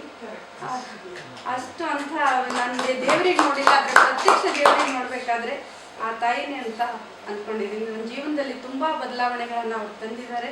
2 ಸಲ ನನಗೆ ಈ ಕಾಲೇಜಿಂದ ಟ್ರಾನ್ಸ್ಫರ್ ಆದಾಗ ಭಾರವಾದ ಮನಸ್ಸಿನಿಂದ ಬಂದು ಅವ್ರ ಹತ್ರ, ಮೇಡಮ್ ಈಗ ಸೇವೆ ಮಾಡೋಕ್ಕಾಗಲ್ಲ, ನಾನು ಬೇರೆ ಕಾಲೇಜಿಗೆ ಹೋಗ್ತಾ ಇದ್ದೀನಿ. ಅಯ್ಯೋ ನೀವು ಸರ್ಕಾರಿ ಸೇವೆಯಲ್ಲಿದ್ದೀರಾ, ಇಡೀ ಕರ್ನಾಟಕದ ಯಾವ್ದು ಕಾಲೇಜಲ್ಲಿದ್ದರೂ ನಮ್ಮ ಚೇತನ ಘಟಕದ ಸೇವೆ ನಿಮ್ಮೊಂದಿಗೆ ಟಚ್ಚಲ್ಲಿ ಇದ್ದೇ ಇರುತ್ತೆ, ನೀವು ಅಲ್ಲಿ ಕೂತ್ಕೊಂಡು ಕೂಡ ಪುಸ್ತಕಗಳನ್ನು ಓದಿ ಮಾಡಿ ನೀವು ಕಳಿಸ್ಬೋದು ನಮಗೆ ಅಂತ ಅಷ್ಟು ಧೈರ್ಯ ತುಂಬಿ ಕಳಿಸಿದಂಥ ವ್ಯಕ್ತಿಯವರು. ಅವರಿಗೆ ನಾನು ಸದಾಕಾಲ ಚಿರಋಣಿಯಾಗಿರ್ತೇನೆ ಅಂತ ಬಯಸ್ತೀನಿ. ಮತ್ತು ನಮ್ದು ಈ ಥರದ್ದು ಆಡಿಯೋ ಪುಸ್ತಕ ಅಲ್ಲದೆ ಇನ್ನೇನೇನು ಮಾಡ್ಬೋದು ಅನ್ನೋದ್ರ ಬಗ್ಗೆಯೂ ಕೂಡ ಒಂದಷ್ಟು ಮಾಹಿತಿಯನ್ನು ನಾನು ಮಾಡಬೇಕು. ಯಾಕೆಂದರೆ ಚೇತನ ಇವಾಗ 2ನೇ ಘಟ್ಟಕ್ಕೆ ಕಾಣ್ತೀನಿ. ಅದನ್ನು ನೀವು ಒಂದು ಪ್ರಶ್ನೆಯನ್ನು ಕೇಳಿದಾಗ ನಾನು ಅದನ್ನು ಕೂಡ ಹೇಳ್ಬೋದು ಅನಿಸುತ್ತೆ. ಗೊತ್ತಾ, ಈಗ ಈ ಥರದ ಒಂದು ಅಸೋಸಿಯೇಷನ್ ಜೊತೆಗೆ ನಮ್ಮ ಚೇತನ ವಿಚಾರ ತಿಳ್ಕೊಂಡು ತಾವಾಗೆ ವಾಲಂಟ್ರಿಯಾಗಿ ಬೇರೆ ಬೇರೆ ಅಸೋಸಿಯೇಷನ್ ನಮ್ಮ ಜೊತೆಗೆ ಬಂದಿದ್ದಾವೆ. ಸೊ ನಾವಿವಾಗ ಒಂದು 2ನೇ ಘಟ್ಟಕ್ಕೆ ಕಾಲಿಡ್ತಾ ಇದ್ದೀವಿ, ಟ್ರೈನಿಂಗ್ ಪ್ರೋಗ್ರಾಮ್ಸ್. ಓಕೆನಾ, ಅದ್ರ ಬಗೆಗೆ ಏನು ಮಾಡ್ತಿದೆ ಮತ್ತೆ ಅಂತ ನೀವು ಒಂದು ಪ್ರಶ್ನೆ ಕೇಳೋದು ಅಂತ ಅನಿಸ್ತದೆ. ಮೇಡಮ್ ಮಮತಾ, ನೀವು ಈ ಮೆಟ್ಟನ್ನ ವರ್ಕ್ಶಾಪ್ ಎಲ್ಲ ನೋಡಿದ್ರಲ್ವಾ, ಅದ್ರ ಬಗೆಗೆ ಒಂದೆರಡು ಮಾತಾಡಿ. ಹೇಗೆ ಅದು ಹೆಲ್ಪ್ ಆಗ್ತಿದೆ, ಟ್ರೈನಿಂಗ್ ಮಾಡಿರ್ತಾರೆ, ಈ ಮೆಟ್ ಪ್ರೋಗ್ರಾಮ್ ಟ್ರೈನಿಂಗ್ ಮಾಡಿರ್ತಾರ ಮಕ್ಕಳಿಗೆ, ಅದ್ರ ಬಗ್ಗೆ ಒಂದೆರಡು Employability, mobility, e-learning and training. Basically how to access and use computers. That Enable India is giving along with Canada Bank. ನಾನು ಮಮತಾ ಅಂತ, ಈ ಕಾಲೇಜಿಗೆ ಬಂದು ಇನ್ನೂ 1 ವರ್ಷ ಆಗಿದೆ. ನನ್ನನ್ನು ಈ ಘಟಕಕ್ಕೆ ಸೇರಿಸಿ ಒಂದು ಮೆಂಬರ್ ಆಗಿ ಸೇವೆ ಸಲ್ಲಿಸೋದಕ್ಕೆ ಆಪರ್ಚುನಿಟಿ ಕೊಟ್ಟ ವೆಲ್ಕಮ್ ಅವ್ರಿಗೆ ಫಸ್ಟು ನಾನು ಥ್ಯಾಂಕ್ಸ್ ಹೇಳ್ತೀನಿ. ಒಂದು ಎನೇಬಲ್ ಇಂಡಿಯಾ ಅಂತ ಒಂದು ಸಂಸ್ಥೆ ಮುಂಬೈಲಿದೆ. ನಮ್ಮ ಮಕ್ಕಳಿಗೆ ತರಬೇತಿ ಕೊಟ್ಟು ಮತ್ತು ಕಂಪ್ಯೂಟರ್ಸ್ ಕೊಟ್ಟಿದ್ದಾರೆ. ಅದೊಂದು ವರ್ಕ್ಶಾಪ್ ಇತ್ತು. ವರ್ಕ್ಶಾಪಲ್ಲಿ ನನ್ನ ಮಕ್ಕಳೆಲ್ಲನೂ ತುಂಬ ಚೆನ್ನಾಗಿ, ನನಗೆ ಫಸ್ಟ್ ಟೈಮ್ ನನಗೆ ನನ್ನ ಲೈಫಲ್ಲಿ ಎಕ್ಸ್ಪೀರಿಯನ್ಸ್ ಆಗೋದು. ಎಲ್ಲರೂ ಬೆಳಗ್ಗೆಯಿಂದ ಸಂಜೆವರೆಗೂ, ಆ್ಯಕ್ಚುಲಿ ನಾರ್ಮಲ್ ಆಗಿರೋ ಸ್ಟೂಡೆಂಟ್ಸ್ನ ಕಂಟ್ರೋಲ್ ಮಾಡೋದು ತುಂಬ ಕಷ್ಟ. ಆದರೆ ಈ ಚೇತನ ಮಕ್ಕಳು ಎಲ್ಲರೂ ಬೆಳಗ್ಗೆಯಿಂದ ಸಂಜೆವರೆಗೂ ಅಲ್ಲಿ ಇಂಟ್ರ್ಯಾಕ್ಟ್ ಮಾಡಿ ಮತ್ತು ತುಂಬ ಚೆನ್ನಾಗಿ ವರ್ಕ್ಶಾಪ್ ಮಾಡುತ್ತೆ. ಇದು ಮಕ್ಕಳಿಗೆ ತುಂಬ ಹೆಲ್ಪ್ ಆಗಿದೆ. ಮುಂದೆ ಬಿಟ್ಕೊಳ್ಳಿ, 1 ಸೆಕೆಂಡ್. NVIDIA ಓಪನ್ ಆಗಿದೆ ಅನಿಸುತ್ತೆ, ಆಫ್ ಆಯ್ತು. ನಾನು ಇನ್ನೂ ತುಂಬ ಸೇವೆ ಮಾಡಬೇಕು ಅಂತ ನನಗೆ ತುಂಬಾ ಆಸೆ ಆಗಿದೆ. So I thank welcome for giving an opportunity to be a part of this community.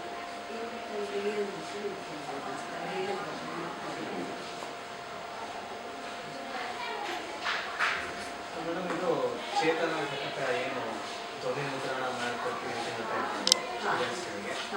ಧ್ವನಿ ಮುದ್ರಣ ಮಾಡೋದು ಬಿಟ್ಟು ಇನ್ನೇನೇನು ಚೇತನ ಘಟಕ ಏನೇನು ಹೇಗೆ ಖಂಡಿತ ಚೇತನ ಮಾಡ್ತಾ ಇರೋದು ಕೇವಲ ಆಡಿಯೋ ಪುಸ್ತಕಗಳ ಮೇಕಿಂಗ್ ಅಷ್ಟೇ ಅಲ್ಲ.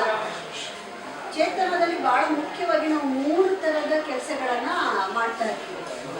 ಒಂದು ಅವೇರ್ನೆಸ್ ಕ್ರಿಯೇಟ್ ಮಾಡೋದು, ಸೆನ್ಸಿಟೈಸೇಷನ್ ಪ್ರೋಗ್ರಾಮ್ಸ್.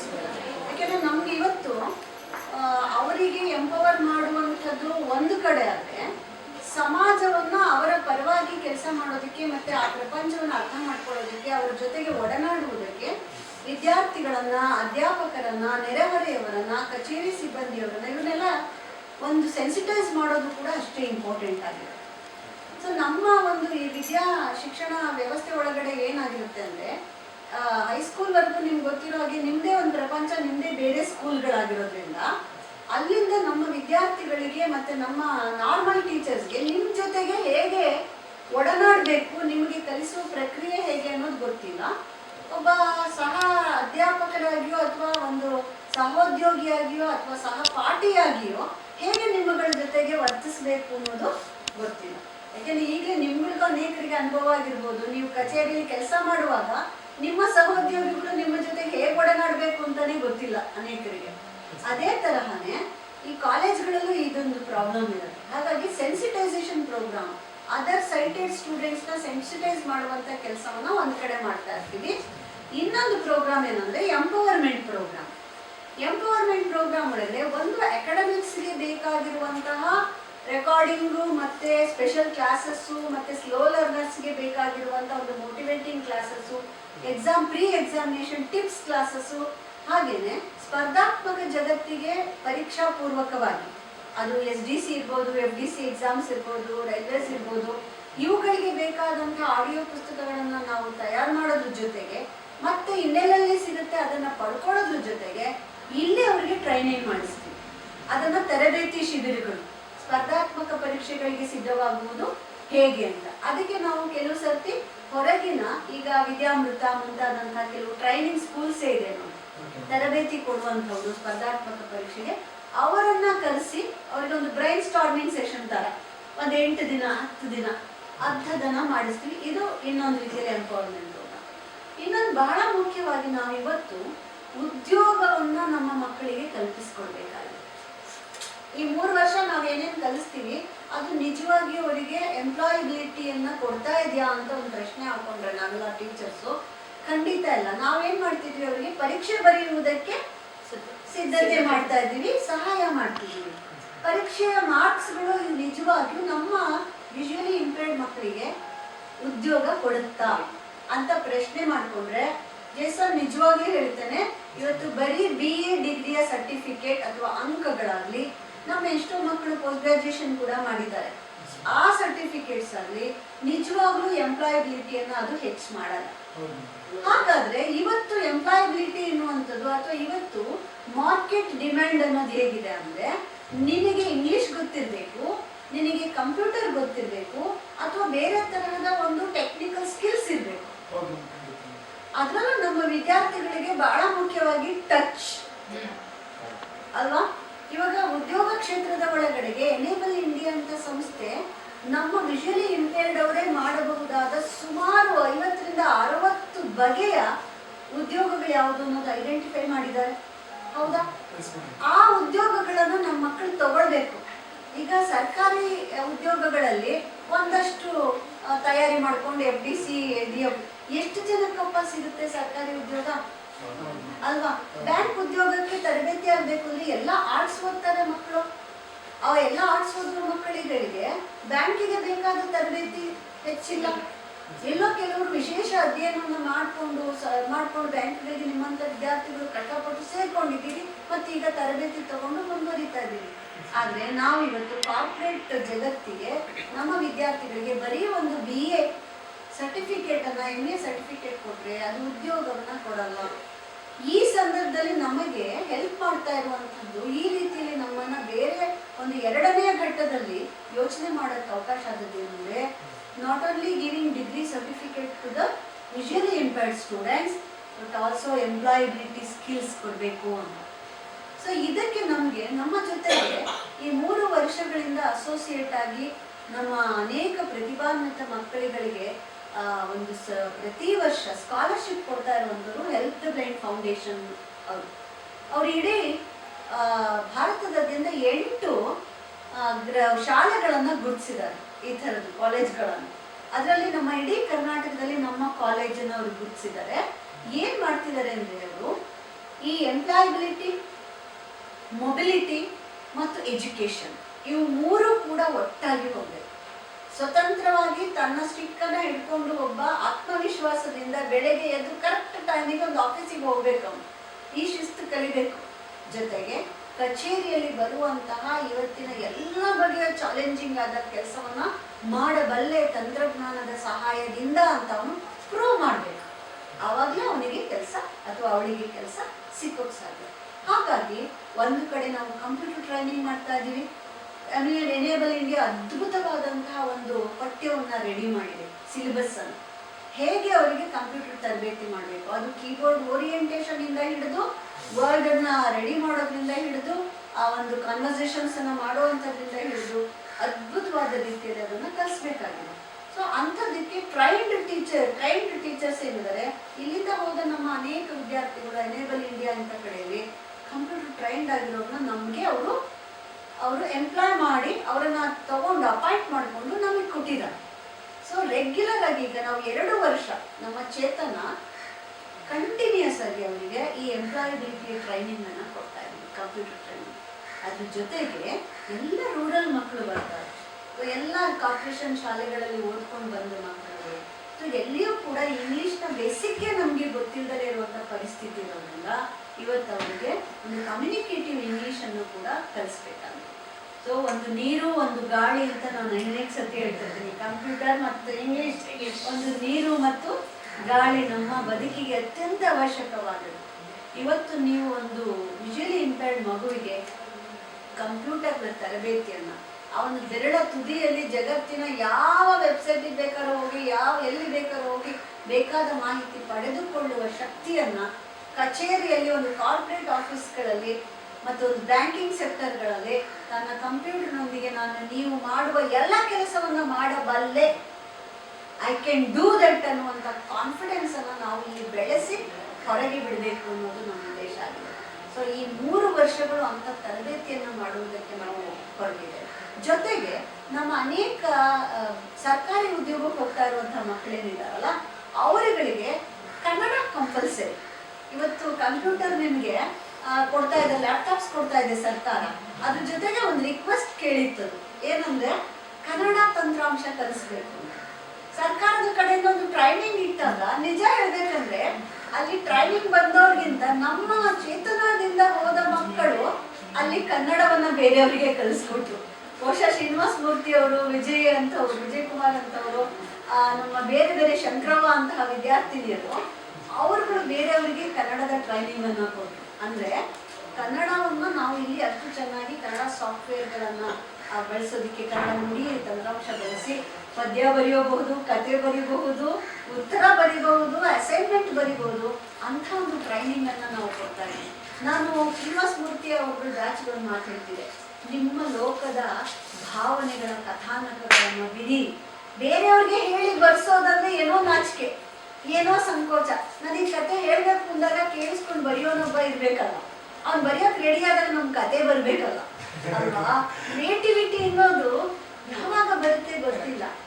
ನನ್ನೊಂದಿಗೆ ನನ್ನದೇ ಲ್ಯಾಪ್ಟಾಪು, ನನ್ನದೇ ಕೈಬೆರಳು, ನನ್ನದೇ ಭಾವ ಇದ್ದಾಗ ನನಗೇನು ಬರೀಬೇಕನ್ಸುತ್ತೆ, ಎಲ್ಲಿ ಕೂತಿದ್ರು ನಾನು ಅದನ್ನ ಬರೆಯಬಹುದಾಗುತ್ತೆ.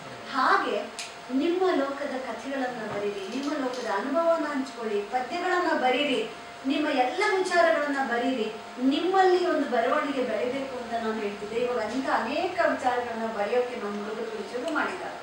ಸೊ ಅವರ ಭಾವದ ಭಾಷೆಯಾಗಿ ಕನ್ನಡವನ್ನ ನಾವಿಲ್ಲಿ ಕಲಿಸ್ಕೊಡ್ತಾ ಇದ್ದೀವಿ. ಜೊತೆಗೆ ಜಗತ್ತಿನ ಭಾಷೆಯಾಗಿ ಇಂಗ್ಲಿಷ್ ಕಲಿಸುವ ಪ್ರಯತ್ನ ಮಾಡ್ತಿದ್ದೀವಿ. ಜೊತೆಗೆ ತಂತ್ರಜ್ಞಾನದ ಯುಗಕ್ಕೆ ನಮ್ಮ ಮಕ್ಕಳನ್ನ ತರಬೇತಿ ಮಾಡಿ ಬಿಡಬೇಕು ಅನ್ನುವಂಥ ವಾಂಛೆ ಹೊತ್ತಿದ್ದೇವೆ. ಇದೆಲ್ಲದರ ಜೊತೆಗೆ ನನಗೆ ಫೈನಾನ್ಷಿಯಲ್ ಆಗಿರ್ಬೋದು ಅಥವಾ ಒಂದು ಟೈಮ್ಲಿ ಹೆಲ್ಪ್ ಅನ್ನುವಂಥದ್ದು ಇರ್ಬೋದು, ಅಗತ್ಯಕ್ಕೆ ತಕ್ಕಂತೆ ಸ್ಪಂದಿಸುವ ಜನ ಇರ್ಬೋದು, NGOಗಳಿರ್ಬೋದು, ಇವರೆಲ್ಲ ವೆಲ್ತ್ ಬ್ಲೈಂಡ್ ಫೌಂಡೇಶನ್ನು, ಎನ್ವಿಷನ್ ಅಂತವರು, ಶಿವಾಜಿರಾವ್ ಸರ್ ಅಂತವರು, ಲತಾ ಮೇಡಮ್ ಅಂತವರು, ನಿಜವಾಗ್ಲೂ ಜಗತ್ತಿನ ಬಗ್ಗೆ ನನಗೆ ತುಂಬಾ ಪಾಸಿಟಿವ್ ಅಪ್ರೋಚ್ ಇದೆ.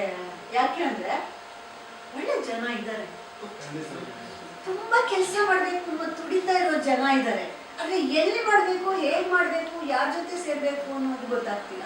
ಇನ್ ಕೆಲವರಿಗೆ ಹಣ ಕೊಟ್ಟು ಏನೋ ಇದೆ ನನ್ನ ಹತ್ರ, ನಾನು ಒಂದಷ್ಟು ಹಂಚ್ಬೇಕು ಅಂತಿದೆ, ಆದ್ರೆ ಅದು ಎಲ್ಲಿ ಬೇರೆಯವರ ಕೈಗೆ ಹೋಗಿ ಅದು ನಿಜವಾಗಿಯೂ ಅಪಾತ್ರ ದಾನ ಆಗುತ್ತೋ, ಸರಿಯಾಗಿ ಆ ಹಣ ದುರುಪಯೋಗ ಆಗುತ್ತೋ, ಉಪಯೋಗ ಆಗಲ್ವೋ ಅನ್ನೋಂಥದ್ದಿದೆ. ಅಂಥವರು ಐಡೆಂಟಿಫೈ ಮಾಡಿ ಅವರ ಸೇವೆಯನ್ನು ಕೊಡೋದಕ್ಕೆ ಸಾಧ್ಯ ಆಗುತ್ತೆ. ನಿಜವಾಗ್ಲೂ ಜಗತ್ತಲ್ಲಿ ಅಥವಾ ಮುಂದೆ ಬಂದು ಸಹಾಯ ಮಾಡುವ ಜನ ಇದ್ದಾರೆ. ಈಗ ನೋಡಿ, ನಮ್ಮ ಮಕ್ಕಳಿಗೆ ಅವರು ಹಾಸ್ಟೆಲ್ ಅಲ್ಲಿ ಇದ್ದಾರೆ, ಕಂಪ್ಯೂಟರ್ಸ್ ಇಲ್ಲ ಪ್ರಾಕ್ಟೀಸ್ ಮಾಡೋಕ್ಕೆ ಅಂದ್ರೆ ನಮಗೆ 10 ಕಂಪ್ಯೂಟರ್ಸ್, 12 ಕಂಪ್ಯೂಟರ್ಸ್, ಲ್ಯಾಪ್ಟಾಪ್ಸು ಉಚಿತವಾಗಿ ಬಂತು.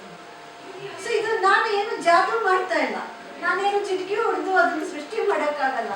ಈ ಸಮಾಜದ ಒಳಗಿಂದಲೇ ತೆಗಿಬೇಕಲ್ವ ನಾನು ಅದನ್ನ. ಅದು ಹೇಗೆ ಸಾಧ್ಯ? ಯಾರಿಗೂ ಕೊಡ್ಬೇಕನ್ನೋ ಮನಸ್ಸಿದೆ, ಅವ್ರನ್ನ ನಾನು ತಲುಪ್ತಾ ಇದ್ದೀನಿ. ಅದನ್ನ ತಲುಪೋ ಕೆಲಸ ಚೇತನ ಮಾಡ್ತಾ ಇದೆ. ಚೇತನ ಮಾಡೋದಕ್ಕಿಂತ ನೀವು ಮಾಡ್ತಾ ಇದ್ದೀರಿ. ಚೇತನ ಅಂದ್ರೆ ನಾನು ಒಬ್ಬಳೇ ಮಾಡೋಕ್ಕಾಗಲ್ಲ, ನನ್ನ ಜೊತೆ ಇವರೆಲ್ಲ ಬೇಕಾಗ್ತದೆ. ಕ್ರಿಯೇಟ್ ಮಾಡ್ಕೊಟ್ರು. ಅದು ಮಾಡ್ಕೊಂಡಾಗ ಏನಾಗ್ತಿದೆ ಅಂದ್ರೆ ಎಲ್ಲೋ ಯಾವ ಮೂಲೆ ಇದ್ರು, ಎಲ್ಲೋ ಮದ್ರಾಸಲ್ಲಿ ಇದ್ದ ಡೆಡ್ ಫೌಂಡೇಶನ್ ಶಿವಾಜಿ ಅವರು ಒಂದಿನ ದುತ್ತಂತ ಇಲ್ಲಿ ಬರ್ತಾರೆ, ನಿಮ್ ಬಗ್ಗೆ ಕೇಳಿದೆ ಅಂತಾರೆ. ಇನ್ಯಾವುದೋ ಸೋಶಿಯಾಲಜಿ ಡಿಪಾರ್ಟ್ಮೆಂಟ್ ಗಂಗೋತ್ರಿಯಲ್ಲಿ PhD ಮಾಡ್ತಿರುವಂತ ರಿಸೋರ್ಸ್ ಸ್ಟೂಡೆಂಟ್ ಇಮಿಡಿಯೇಟ್ ಆಗಿ ಬಂದು ಈ ಮಕ್ಕಳಿಗೆ ಇಂಟರ್ವ್ಯೂ ಮಾಡಬೇಕು, how it is really helping them in their career ಅಥವಾ ಇದು ಅಂತ ಕೇಳಬೇಕು ಅಂತ ಬರ್ತಾರೆ. ಮತ್ಯಾವುದೋ ಒಂದು ವಿದ್ಯಾರ್ಥಿ ಹೈಸ್ಕೂಲ್ ವಿದ್ಯಾರ್ಥಿ ಬರ್ತಾನೆ, ಒಂದಷ್ಟು ಅವರ್ಗಳನ್ನ ಈ ಮಕ್ಕಳ ಜೊತೆ ಕಳೆದು ನಾನು ಅನುಭವ ಪಡ್ಕೋಬೇಕು ಅಂತ ಅನ್ಕೊಂಡಿದ್ದೀನಿ, ನಿಮ್ಮ ಬಗ್ಗೆ ಕೇಳಿದೆ. ಹೇಗೆ, ಎಲ್ಲಿ, ಹೇಗೆ ಚೇತನ ಬಗ್ಗೆ ವಿಚಾರ ಹೋಗ್ತಾ ಇದೆಯೋ ಗೊತ್ತಿಲ್ಲ ಗೆಳೆಯರೆ. ಆದರೆ ಇದು ಖಂಡಿತ ಮಾಡಬೇಕು ಸೇವೆನ ಅನ್ನುವಂಥವ್ರಿಗೆ ತಲುಪ್ತಾ ಇದೆ. ಅವರವರೇ ಬರ್ತಾ ಇದ್ದಾರೆ, ಅದರಿಂದ ಸ್ಫೂರ್ತಿ ಪಡ್ಕೊಳ್ತಾ ಇದ್ದಾರೆ. ನಮ್ಮ ಕಾಲೇಜಿಂದ ಈಗಾಗಲೇ ಸುಮಾರು ವಿದ್ಯಾರ್ಥಿಗಳು, ಹೊರಗೆ ಹೋದ ವಿದ್ಯಾರ್ಥಿಗಳು ಅವರೆಲ್ಲ ಆಡಿಯೋ ಪುಸ್ತಕಗಳನ್ನು ಮಾಡುವುದಕ್ಕೆ ಅವ್ರದ್ದೇ ಆದಂಥ ಕೆಲವು ಸಂಸ್ಥೆಗಳನ್ನು ಶುರು ಮಾಡ್ತಾ ಇದ್ದಾರೆ. ಸೊ ಆದರೆ ಆಡಿಯೋ ಪುಸ್ತಕ ಚೇತನ ಮಾಡ್ತಾ ಇರೋದು ಅದು ಪ್ಯೂರ್ಲಿ ಒಂದು ರೀತಿಯಲ್ಲಿ ಪ್ರಾಫಿಟಬಲ್ ಮೋಟಿವ್ ಅನ್ನ ಇಟ್ಕೊಂಡೇ ಇಲ್ಲ. ನಾವು ಯಾವುದೇ ವಿದ್ಯಾರ್ಥಿ ಬರ್ಬೋದು, ಆಲ್ ಓವರ್ ಕರ್ನಾಟಕ. ನಾವು ವಿನ್ನರ್ ವನಿತಾ ಪ್ರೋಗ್ರಾಮ್ ಒಳಗಡೆಗೆ ನಾನು ರೇಡಿಯೋದಲ್ಲಿ 2010 ಆಲ್ ಓವರ್ ಕರ್ನಾಟಕ ಒಂದು ಆನ್ಲೈನ್ ಮಾತುಕತೆಯಲ್ಲಿ ನಿರತಳಾಗಿದ್ದೆ. ಎಲ್ಲೆಲ್ಲಿಂದ ನಾವು ಕರ್ನಾಟಕದಿಂದ ರೇಡಿಯೋಗೆ ಫೋನ್ ಬರ್ತಾ ಇತ್ತು, ನಾವು ಯಾವುದೋ ಮೂಲೆಯಲ್ಲಿದ್ದೀವಿ, ನಿಮ್ಮ ಚೇತನಕ್ಕೆ ಬರೋದು ಹೇಗೆ, ಏನು ರೂಲ್ಸ್ ಅಂಡ್ ರೆಗ್ಯುಲೇಷನ್ಸ್, ಎಷ್ಟು ಚಾರ್ಜ್ ಮಾಡ್ತೀರಾ ಅಂತ.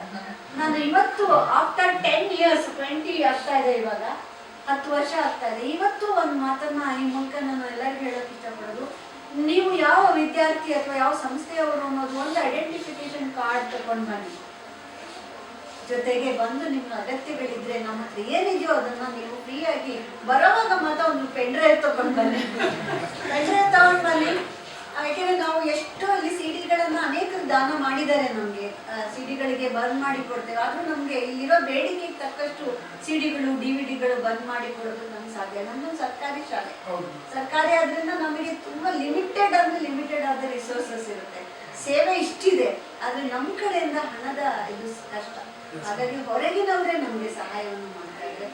ಬನ್ನಿ, ಬರುವಾಗ ನಿಮಗೆ ಬೇಕಾದಂತಹ ಒಂದು ಇದಕ್ಕೆ ನೀವು ಏನು ತಗೊಂಡು ಏಂಜಲ್ ರೀಡರ್ ತಗೊಂಡು ಬರ್ತಿರೋ ಅಥವಾ ಪೆನ್ಡ್ರೈವ್ ತರ್ತಿರೋ ತಗೊಂಡು ಬನ್ನಿ. ನೀವು ಬೇಕಾದ ಮಾಹಿತಿಯನ್ನು ಖಂಡಿತ ನೀವು ತಗೊಂಡು ಹೋಗ್ಬೋದು. ಬರೀ ತಗೊಂಡು ಹೋಗೋದಲ್ಲ, ನಿರಂತರವಾಗಿ ನಮ್ಮ ಜೊತೆಗೆ ನೀವು ಸೇರಿ ಮತ್ತೆ ಈ ಅಭಿಯಾನವನ್ನ ನಿನಗೆ ನಾನು ನನಗೆ ನೀನು ತುಂಬಾ ಒಳ್ಳೆ ಹೆಸರನ್ನ ಇಟ್ಟಿದ್ದಾರೆ. ಏನದು ಕಣ್ಣಾದ ಕನ್ನಡಿಗರು ಅಂತ ಹೇಳಿ, ದನಿಯಾದ ಕನ್ನಡಿಗರು ನಾವೆಲ್ಲ ಇದ್ದೀವಿ. ಈಗ ಕಣ್ಣಾದ ಕನ್ನಡಿಗರು ನಿಮಗೆ ಕಣ್ಣಿನ ಮೂಲಕ ಇದನ್ನ ತೋರಿಸ್ತಾ ಇದ್ದಾರೆ ಗೆಳೆಯರು.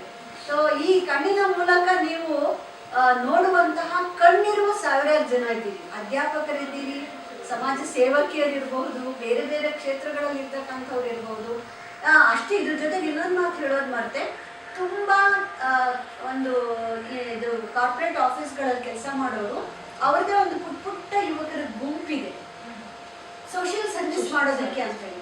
ನಮ್ಮ ಕಾಲೇಜ್ನಲ್ಲಿ ಗೀತಾ ಅಂತ ಹೇಳಿ ಕಾಮರ್ಸ್ ಮೇಡಮ್ ಒಬ್ಬರಿದ್ದಾರೆ. ಅವರಿಗೆ ಪರಿಚಿತವಾದ ಒಬ್ಬ ಹುಡುಗಿಯನ್ನ ರಮ್ಯಾ ಅನ್ನೋದನ್ನ ಇಲ್ಲಿ ಕರ್ಕೊಂಡು ಬಂದಿದ್ವಿ. ಅವ್ರದ್ದೊಂದು ಟ್ರೂಪ್. ನಾನು ಇದು ಯಾಕೆ ಹೇಳ್ತೀನಿ ಅಂದ್ರೆ, ಅವ್ರು ಬಂದು ಇಲ್ಲಿ ನೋಡಿ ಒಂದ್ ದಿವಸ ಸುಮಾರು ಹೊತ್ತು ಕೂತ್ಕೊಂಡು ಈ ಮಕ್ಳು ಏನೇನ್ ಮಾಡ್ತಾರೆ ಅಂತ ಎಲ್ಲ ಎಕ್ಸ್ಪ್ಲೈನ್ ಮಾಡಿ ಒಂದು ಮೀಟಿಂಗ್ ಮಾಡಿದ್ರು.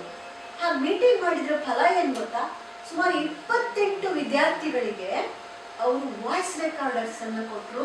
35 ವಿದ್ಯಾರ್ಥಿಗಳಿಗೆ ಕಾಲೇಜ್ ಬ್ಯಾಗ್ಸ್ ಅನ್ನ ಕೊಟ್ಟರು. ಎಲ್ಲ ಯುವಕರು ತಮ್ಮ ಸ್ವಂತ ಹಣದಿಂದ ಹಾಕಿ ಒಂದೊಂದು ವಾಯ್ಸ್ ರೆಕಾರ್ಡರ್ಸ್ ಅಂದ್ರೆ ಇವತ್ತು 3,000 ರೂಪಾಯಿ 3,500 ರೂಪಾಯಿ ಇದೆ. 28 ವಿದ್ಯಾರ್ಥಿಗಳಿಗೆ ಆ ವಾಯ್ಸ್ ರೆಕಾರ್ಡರ್ ಕೊಟ್ಟರು ಅಂದ್ರೆ ಅವರ 3 ವರ್ಷದ ಎಜುಕೇಶನ್ಗೆ ಎಷ್ಟು ಹೆಲ್ಪ್ ಆಗಿದೆ. ಸೊ ವಾಲಂಟ್ರಿಯಾಗಿ ಹೀಗೆ ಬರ್ತಾರೆ. ಸೊ ಇದನ್ನ ಕೇಳ್ತಾ ಇರ್ತಕ್ಕಂಥ ಅನೇಕರು ನೀವಿರ್ಬೋದು. ನಿಮಗೆ ನಾವು ಮಾಡಿದ್ದನ್ನ ಕೆರೆ ನೀರನ್ನ ಕೆರೆಗೆ ಚೆಲ್ಲಲೇಬೇಕು. ಅದರ ಒಂದು ಕೊಡ ತುಂಬಿಕೊಂಡ್ರೆ ಒಂದು ಲೋಟನಾದ್ರೂ ವಾಪಸ್ ಕೊಡ್ಬೇಕು ಸ್ನೇಹಿತರೆ. ಹಾಗಾಗಿ ನೀವು ಕೂಡ ಇಂಥ ಒಂದು ಸ್ಫೂರ್ತಿಯ ಕೆಲಸವನ್ನ ಮಾಡ್ತೀರಾ ಅಂತ ಅನ್ಕೊಂಡಿದ್ದೀನಿ. ಬರೀ ಅಂಧರು ಅಷ್ಟೇ ಅಂತಲ್ಲ, ಇನ್ನು ನಾನಾ ಬಗೆಯ ಸೇವೆಯನ್ನು ಮಾಡೋದಕ್ಕೆ ಅವಕಾಶ ಇದೆ. ಈ ಕಣ್ಣಾದ ಕನ್ನಡಿಗರ ಈ ಒಂದು ಸೀರೀಸ್ಗೆ ನಮ್ಮ ಈ ಚೇತನ ಬಳಗಕ್ಕೆ ಬಂದು ನೀವು ನಮ್ಮಿಂದ ಒಂದಷ್ಟು ಮಾಹಿತಿಯನ್ನು ಪಡ್ಕೊಂಡಿದ್ದೀರಿ. ಖಂಡಿತ ಸಹಾಯ ಆಗತ್ತೆ ಅಂತ ನಾನು ಭಾವಿಸ್ತೇನೆ. ನನ್ನ ಸ್ನೇಹಿತರು ಶಿವಣ್ಣ ಅಂತ ಹೇಳಿ ಜಿಯಾಗ್ರಫಿಯ ಒಂದು ಪ್ರೊಫೆಸರ್, ಅವರು ಕೂಡ ತಮ್ಮ ಅನುಭವವನ್ನ ನಿಮ್ಮ ಮುಂದೆ ಹಂಚಿಕೊಳ್ಳಕ್ಕೆ ಇಷ್ಟಪಡ್ತಾರೆ. ನಾನು 2010-11ರಿಂದನೂ ಕೂಡ ನಾನು ಡಾಕ್ಟರ್ ಲಲಿತಮ್ಮ ಮೇಡಮ್ನ ಅಬ್ಸರ್ವ್ ಮಾಡ್ತಾನೇ ಇದ್ದೀನಿ. ನನಗೇನು ಅಂದರೆ, ನಾನು ಹೆಚ್ಚಿಗೆ ಮಾತಾಡೋದಿಲ್ಲ, ಬಟ್ ಅಬ್ಸರ್ವೇಷನ್ ಮಾಡ್ತೀನಿ, ಇಡೀ ಕಾಲೇಜಿಂದು ಅಬ್ಸರ್ವೇಷನ್ ಮಾಡ್ತೀನಿ. ಈ ಡಾಕ್ಟರ್ ಪ್ರಾನ್ಸಿಪಾಲ್ ನಾಗರಾಜು ಸರ್ಗಿಂತ ಸಪೋರ್ಟ್ ಎಷ್ಟು ಮಾಡೋದು ಅಷ್ಟು ಶ್ರಮನ ಮೇಡಮ್ ವಹಿಸಿದ್ದಾರೆ. ನನಗೆ ಗೊತ್ತಿದೆ, ತುಂಬ ಶ್ರಮ ವಹಿಸಿರ್ತಕ್ಕಂಥ ಜೀವಿ. ಬಟ್ ಎಲ್ಲ ಅಬ್ಸರ್ವ್ ಮಾಡ್ತಾ ಇದ್ದೀವಿ. ಯಾವುದೇ ಒಂದು ಕಾರ್ಯಕ್ರಮಗಳಾದಾಗ ನಮ್ಮ ಚೇತನ ಮಕ್ಕಳುಗಳನ್ನ ಕೂಡಿಸೋದು, ಕರ್ಕೊಂಡು ಹೋಗೋದು, ಫಂಕ್ಷನ್ ಮಾಡೋದು ಅಷ್ಟು ಸುಲಭವಾದ ಕೆಲಸ ಅಲ್ಲ. ಒಂದು ತಾಯಿ ಯಾವ ಪಾತ್ರ ವಹಿಸ್ತದೋ ಅದೇ ರೀತಿ ಪಾತ್ರ ವಹಿಸಿರ್ತಕ್ಕಂಥದ್ದು. ಮತ್ತು ನಮಗೆ ಸಂತೋಷ ಆದದ್ದು ಏನಂದರೆ, ನಂದು ರಾಮನಗರ ನೇಟಿವ್. ಅಲ್ಲಿ ಬಾಲಗಂಗಾಧರ ಸ್ವಾಮೀಜಿ ಒಂದು ಆಶ್ರಮದಲ್ಲಿ ನಮ್ಮ ಚೇತನ ಮಕ್ಕಳುಗಳಿದ್ದಾರೆ, ಸ್ಕೂಲ್ ಇದೆ. ಅಲ್ಲಿ ನಾನು ಹೋದೆ. ಇವಾಗ ನಮ್ಮ ಊರವರು, ನಮಗೆ ರಿಲೇಟಿವ್ ಆಗಬೇಕು ನಮ್ಮ ಸ್ವಾಮೀಜಿ. ಅಲ್ಲಿ ಹೋದರೆ ಮೇಡಮ್ ಹೆಸರು ಹೇಳ್ತಾರೆ. ನನಗೆ ಎಷ್ಟು ನಿಜವಾದ ಸಂತೋಷ ಆಗಿದೆ ಅಂದರೆ ಅಷ್ಟು ಸಂತೋಷ. ಅಲ್ಲಿರೋ ಮಕ್ಕಳೆಲ್ಲ ನಿಮ್ಮ ವಿಜಯನಗರ ಗೌರ್ಮೆಂಟ್ ಕಾಲೇಜಲ್ಲಿ ನಮಗೆ ತುಂಬ ಇದು ಮಾಡ್ತಾರಂತೆ, ಹಾಗೆ ಹೀಗೆ ಅಂತ ಹೇಳ್ತಾ ಇದ್ದಾಗ ನನಗೆ ತುಂಬ ಸಂತೋಷ ಆಯಿತು. ಅಂದರೆ ನಮ್ಮದು ಇಡೀ ಬೇರೆ ಕಡೆ ಎಲ್ಲ ಒಂದು ಪಬ್ಲಿಸಿಟಿ ಬರಬೇಕಾದ್ರೆ ಮೇಡಮ್ನವರು ಒಂದು ಶ್ರಮ ಏನಿದೆ ಅಷ್ಟು ಸುಲಭ ಅಲ್ಲ. ಅವ್ರಿಗಿರೋ ಸಹನೆ, ತಾಳ್ಮೆ, ಪ್ರೀತಿ ಅದೊಂದು ಬರಬೇಕಾದ್ರೆ ಅಷ್ಟು ಸುಲಭವಾಗಿ ಬರುವಂಥದ್ದಲ್ಲ ಅದು. ಅಂಥ ಪ್ರೀತಿ ನಮ್ಮ ಚೇತನ ಘಟಕಕ್ಕೆ ಇದೆ, ನಮ್ಮ ಕಾಲೇಜ್ಗೂ ಇದೆ, ಎಲ್ಲ ಕಡೆನೂ ಇರಲಿ. ಮತ್ತು ನಮ್ಮ ಮೇಡಮ್ನವರು ನನ್ನ ಗುರುತಿಸಿ ಮೆಂಬರ್ ಮಾಡೋದಕ್ಕೆ ಅವರಿಗೆ ಧನ್ಯವಾದಗಳು.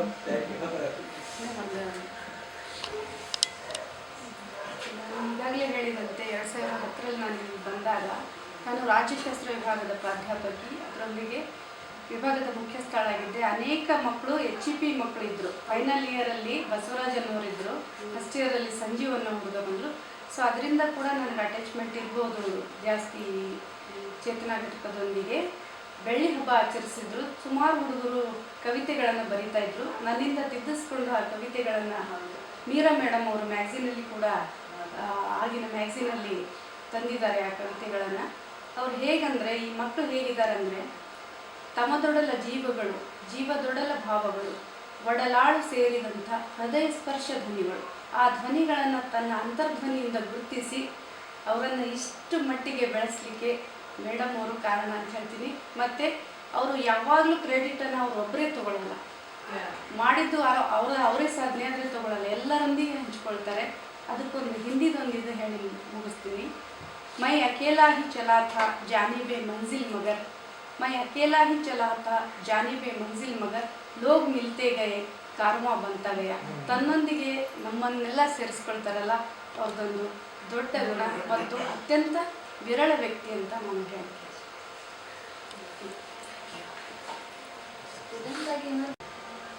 ಮೇಡಮ್, ನೀವು ಇಷ್ಟೊತ್ತು ಚೇತನ ಘಟಕದ ಬಗ್ಗೆ ಹಾಗೂ ನಿಮ್ಮ ಸಹೋದ್ಯೋಗಿಗಳ ಬಗ್ಗೆ ನಮಗೆ ಮಾಹಿತಿ ಕೊಟ್ಟು ವೈಯಕ್ತಿಕ ವಿಚಾರಕ್ಕೆ ಬರೋದಾದರೆ, ನೀವು ಇಷ್ಟೆಲ್ಲ ಚೇತನ ಘಟಕದ ಮೂಲಕ ಇಷ್ಟೆಲ್ಲ ಚಟುವಟಿಕೆಗಳಲ್ಲಿ ಭಾಗವಹಿಸ್ತಾ ಇರ್ತೀರಾ. ನಿಮಗೆ ಫ್ರೀ ಟೈಮ್ ಅಂತ ಯಾವ್ದಾದ್ರು ಸಿಗತ್ತಾ, ಅಥವಾ ಸಿಕ್ಕ ಆ ಟೈಮಲ್ಲಿ ಏನು ಮಾಡ್ತೀರಾ?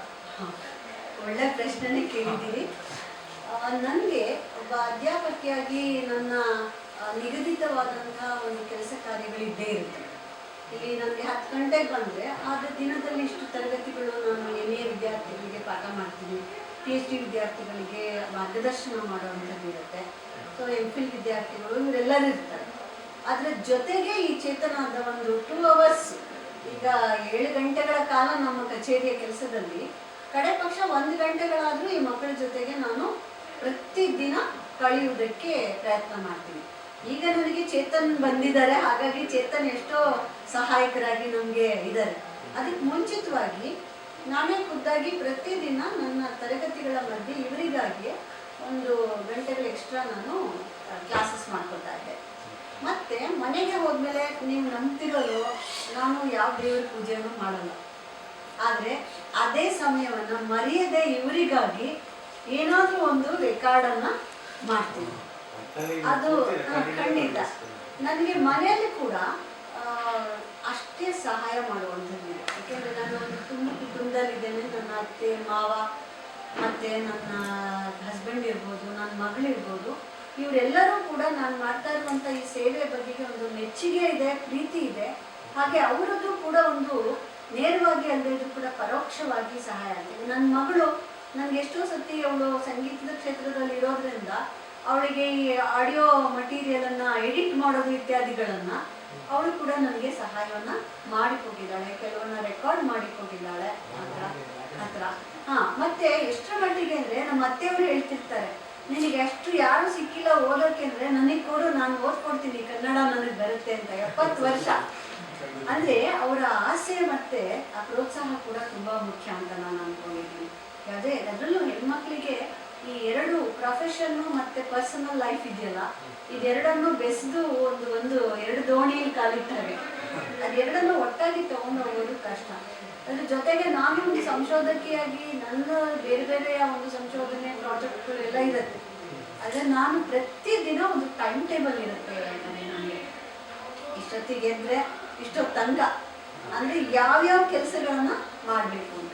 ಕುಟುಂಬದ ಎಲ್ಲ ಜವಾಬ್ದಾರಿಗಳನ್ನು ನನ್ನ ಅತ್ತೆ ಮಾವ ಅವರುಗಳೆಲ್ಲ ವಹಿಸ್ಕೊಂಡಿರೋದ್ರಿಂದ ನಾನು ಸಂಪೂರ್ಣವಾಗಿ ಈ ಥರ ನನ್ನ ವಿದ್ಯಾರ್ಥಿಗಳಿಗಾಗಿ ತೊಡಗಿಕೊಳ್ಳೋದಕ್ಕೆ ಸಹಾಯ ಆಗಿದೆ ಅಂತ ಹೇಳ್ಬೋದು. ಜೊತೆ ಮಾತಾಡಿ ತುಂಬಾನೇ ಖುಷಿ ಆಯಿತು.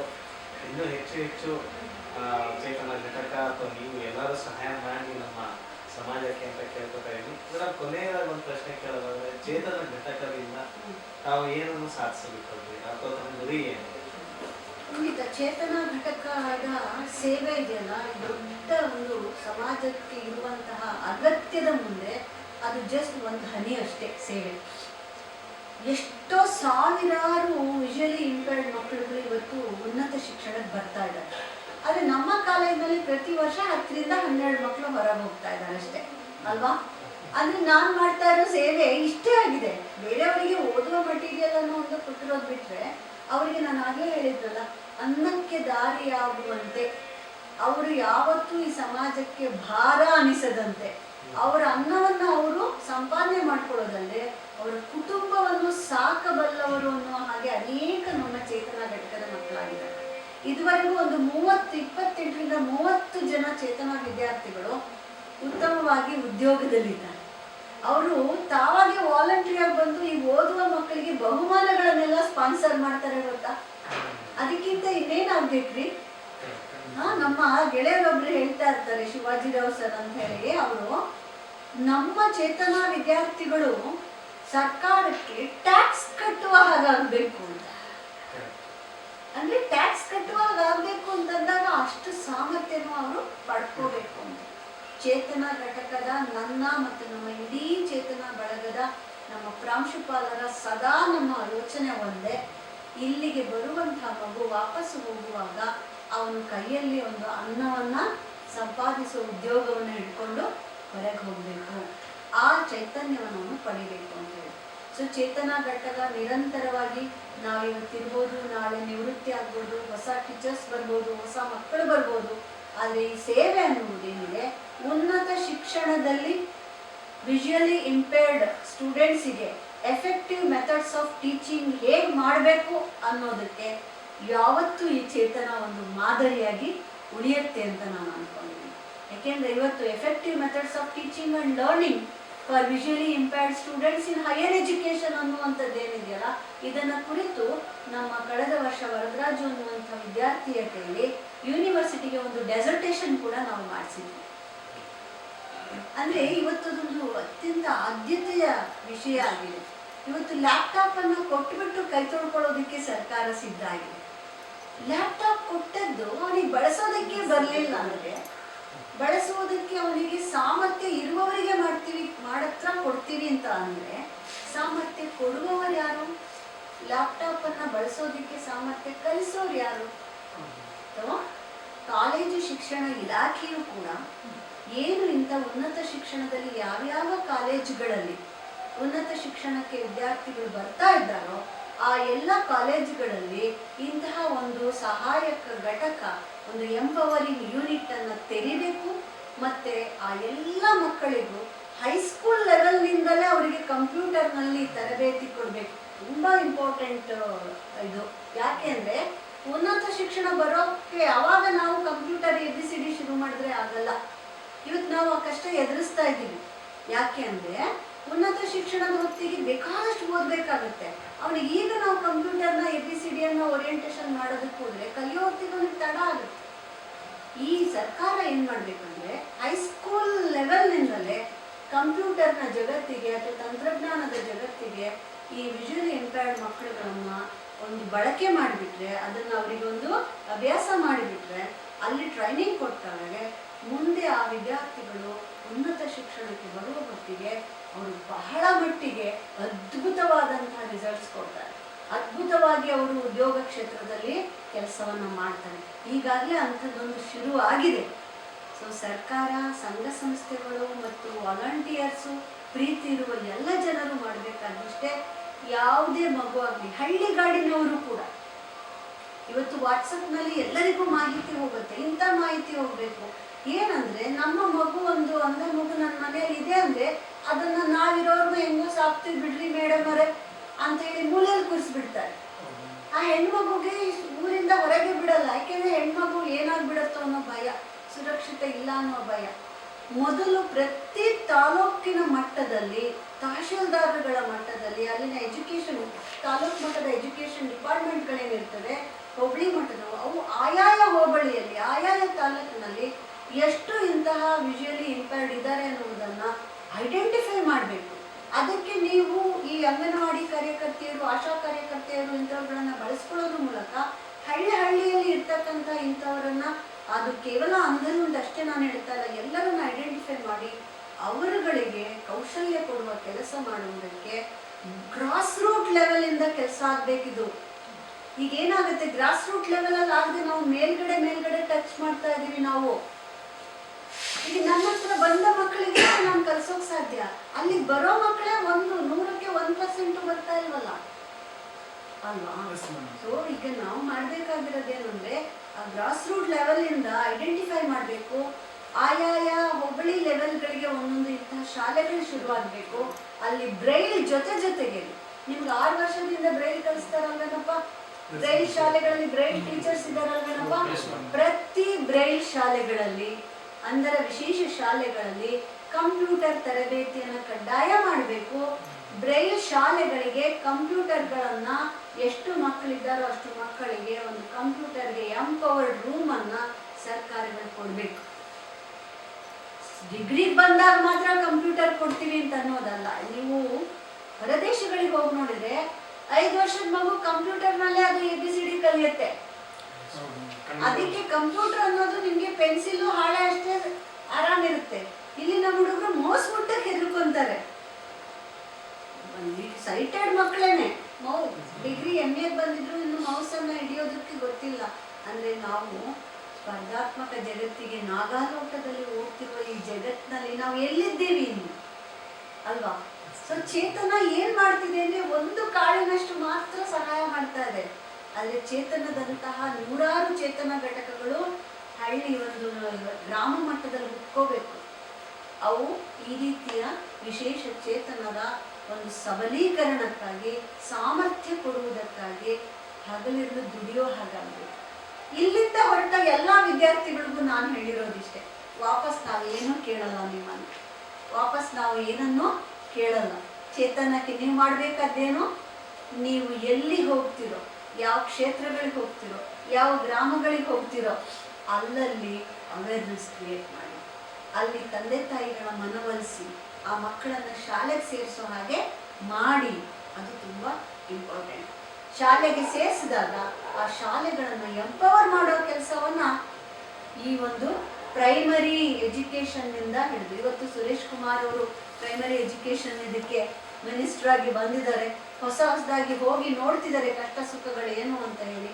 ಕಡೆ ಪಕ್ಷ ಹೈಸ್ಕೂಲ್ ಲೆವೆಲಿಗಾದರೂ ಕಂಪ್ಯೂಟರ್ಗಳನ್ನ ಕೊಡಬೇಕು ಅನ್ನುವಂಥದ್ದು ಏನು ಆಗ್ತಾ ಇದೆ, ಅದು ನಮ್ಮ ಅಂಧರ ಶಾಲೆಗಳಿಗೂ ಕೂಡ ಆಗಬೇಕು. ಇದು ಚೇತನದ ಕನಸು. ಒಂದು ಹೆಜ್ಜೆಯಷ್ಟೇ ಚೇತನ ಮುಂದಿಟ್ಟಿದೆ. ಅದು ಇತರ ಉನ್ನತ ಶಿಕ್ಷಣದ ಸರ್ಕಾರಿ ಪ್ರಥಮ ದರ್ಜೆ ಕಾಲೇಜುಗಳಿಗೆ ಒಂದು ಮಾದರಿ ಮತ್ತು ಸ್ಫೂರ್ತಿ ಆಗಲಿದೆ ಅಂತ ನಾನು ಭಾವಿಸ್ತೇನೆ. Thank you. ತುಂಬ ಚೆನ್ನಾಗಿ ಹೇಳಿದ್ವಿ.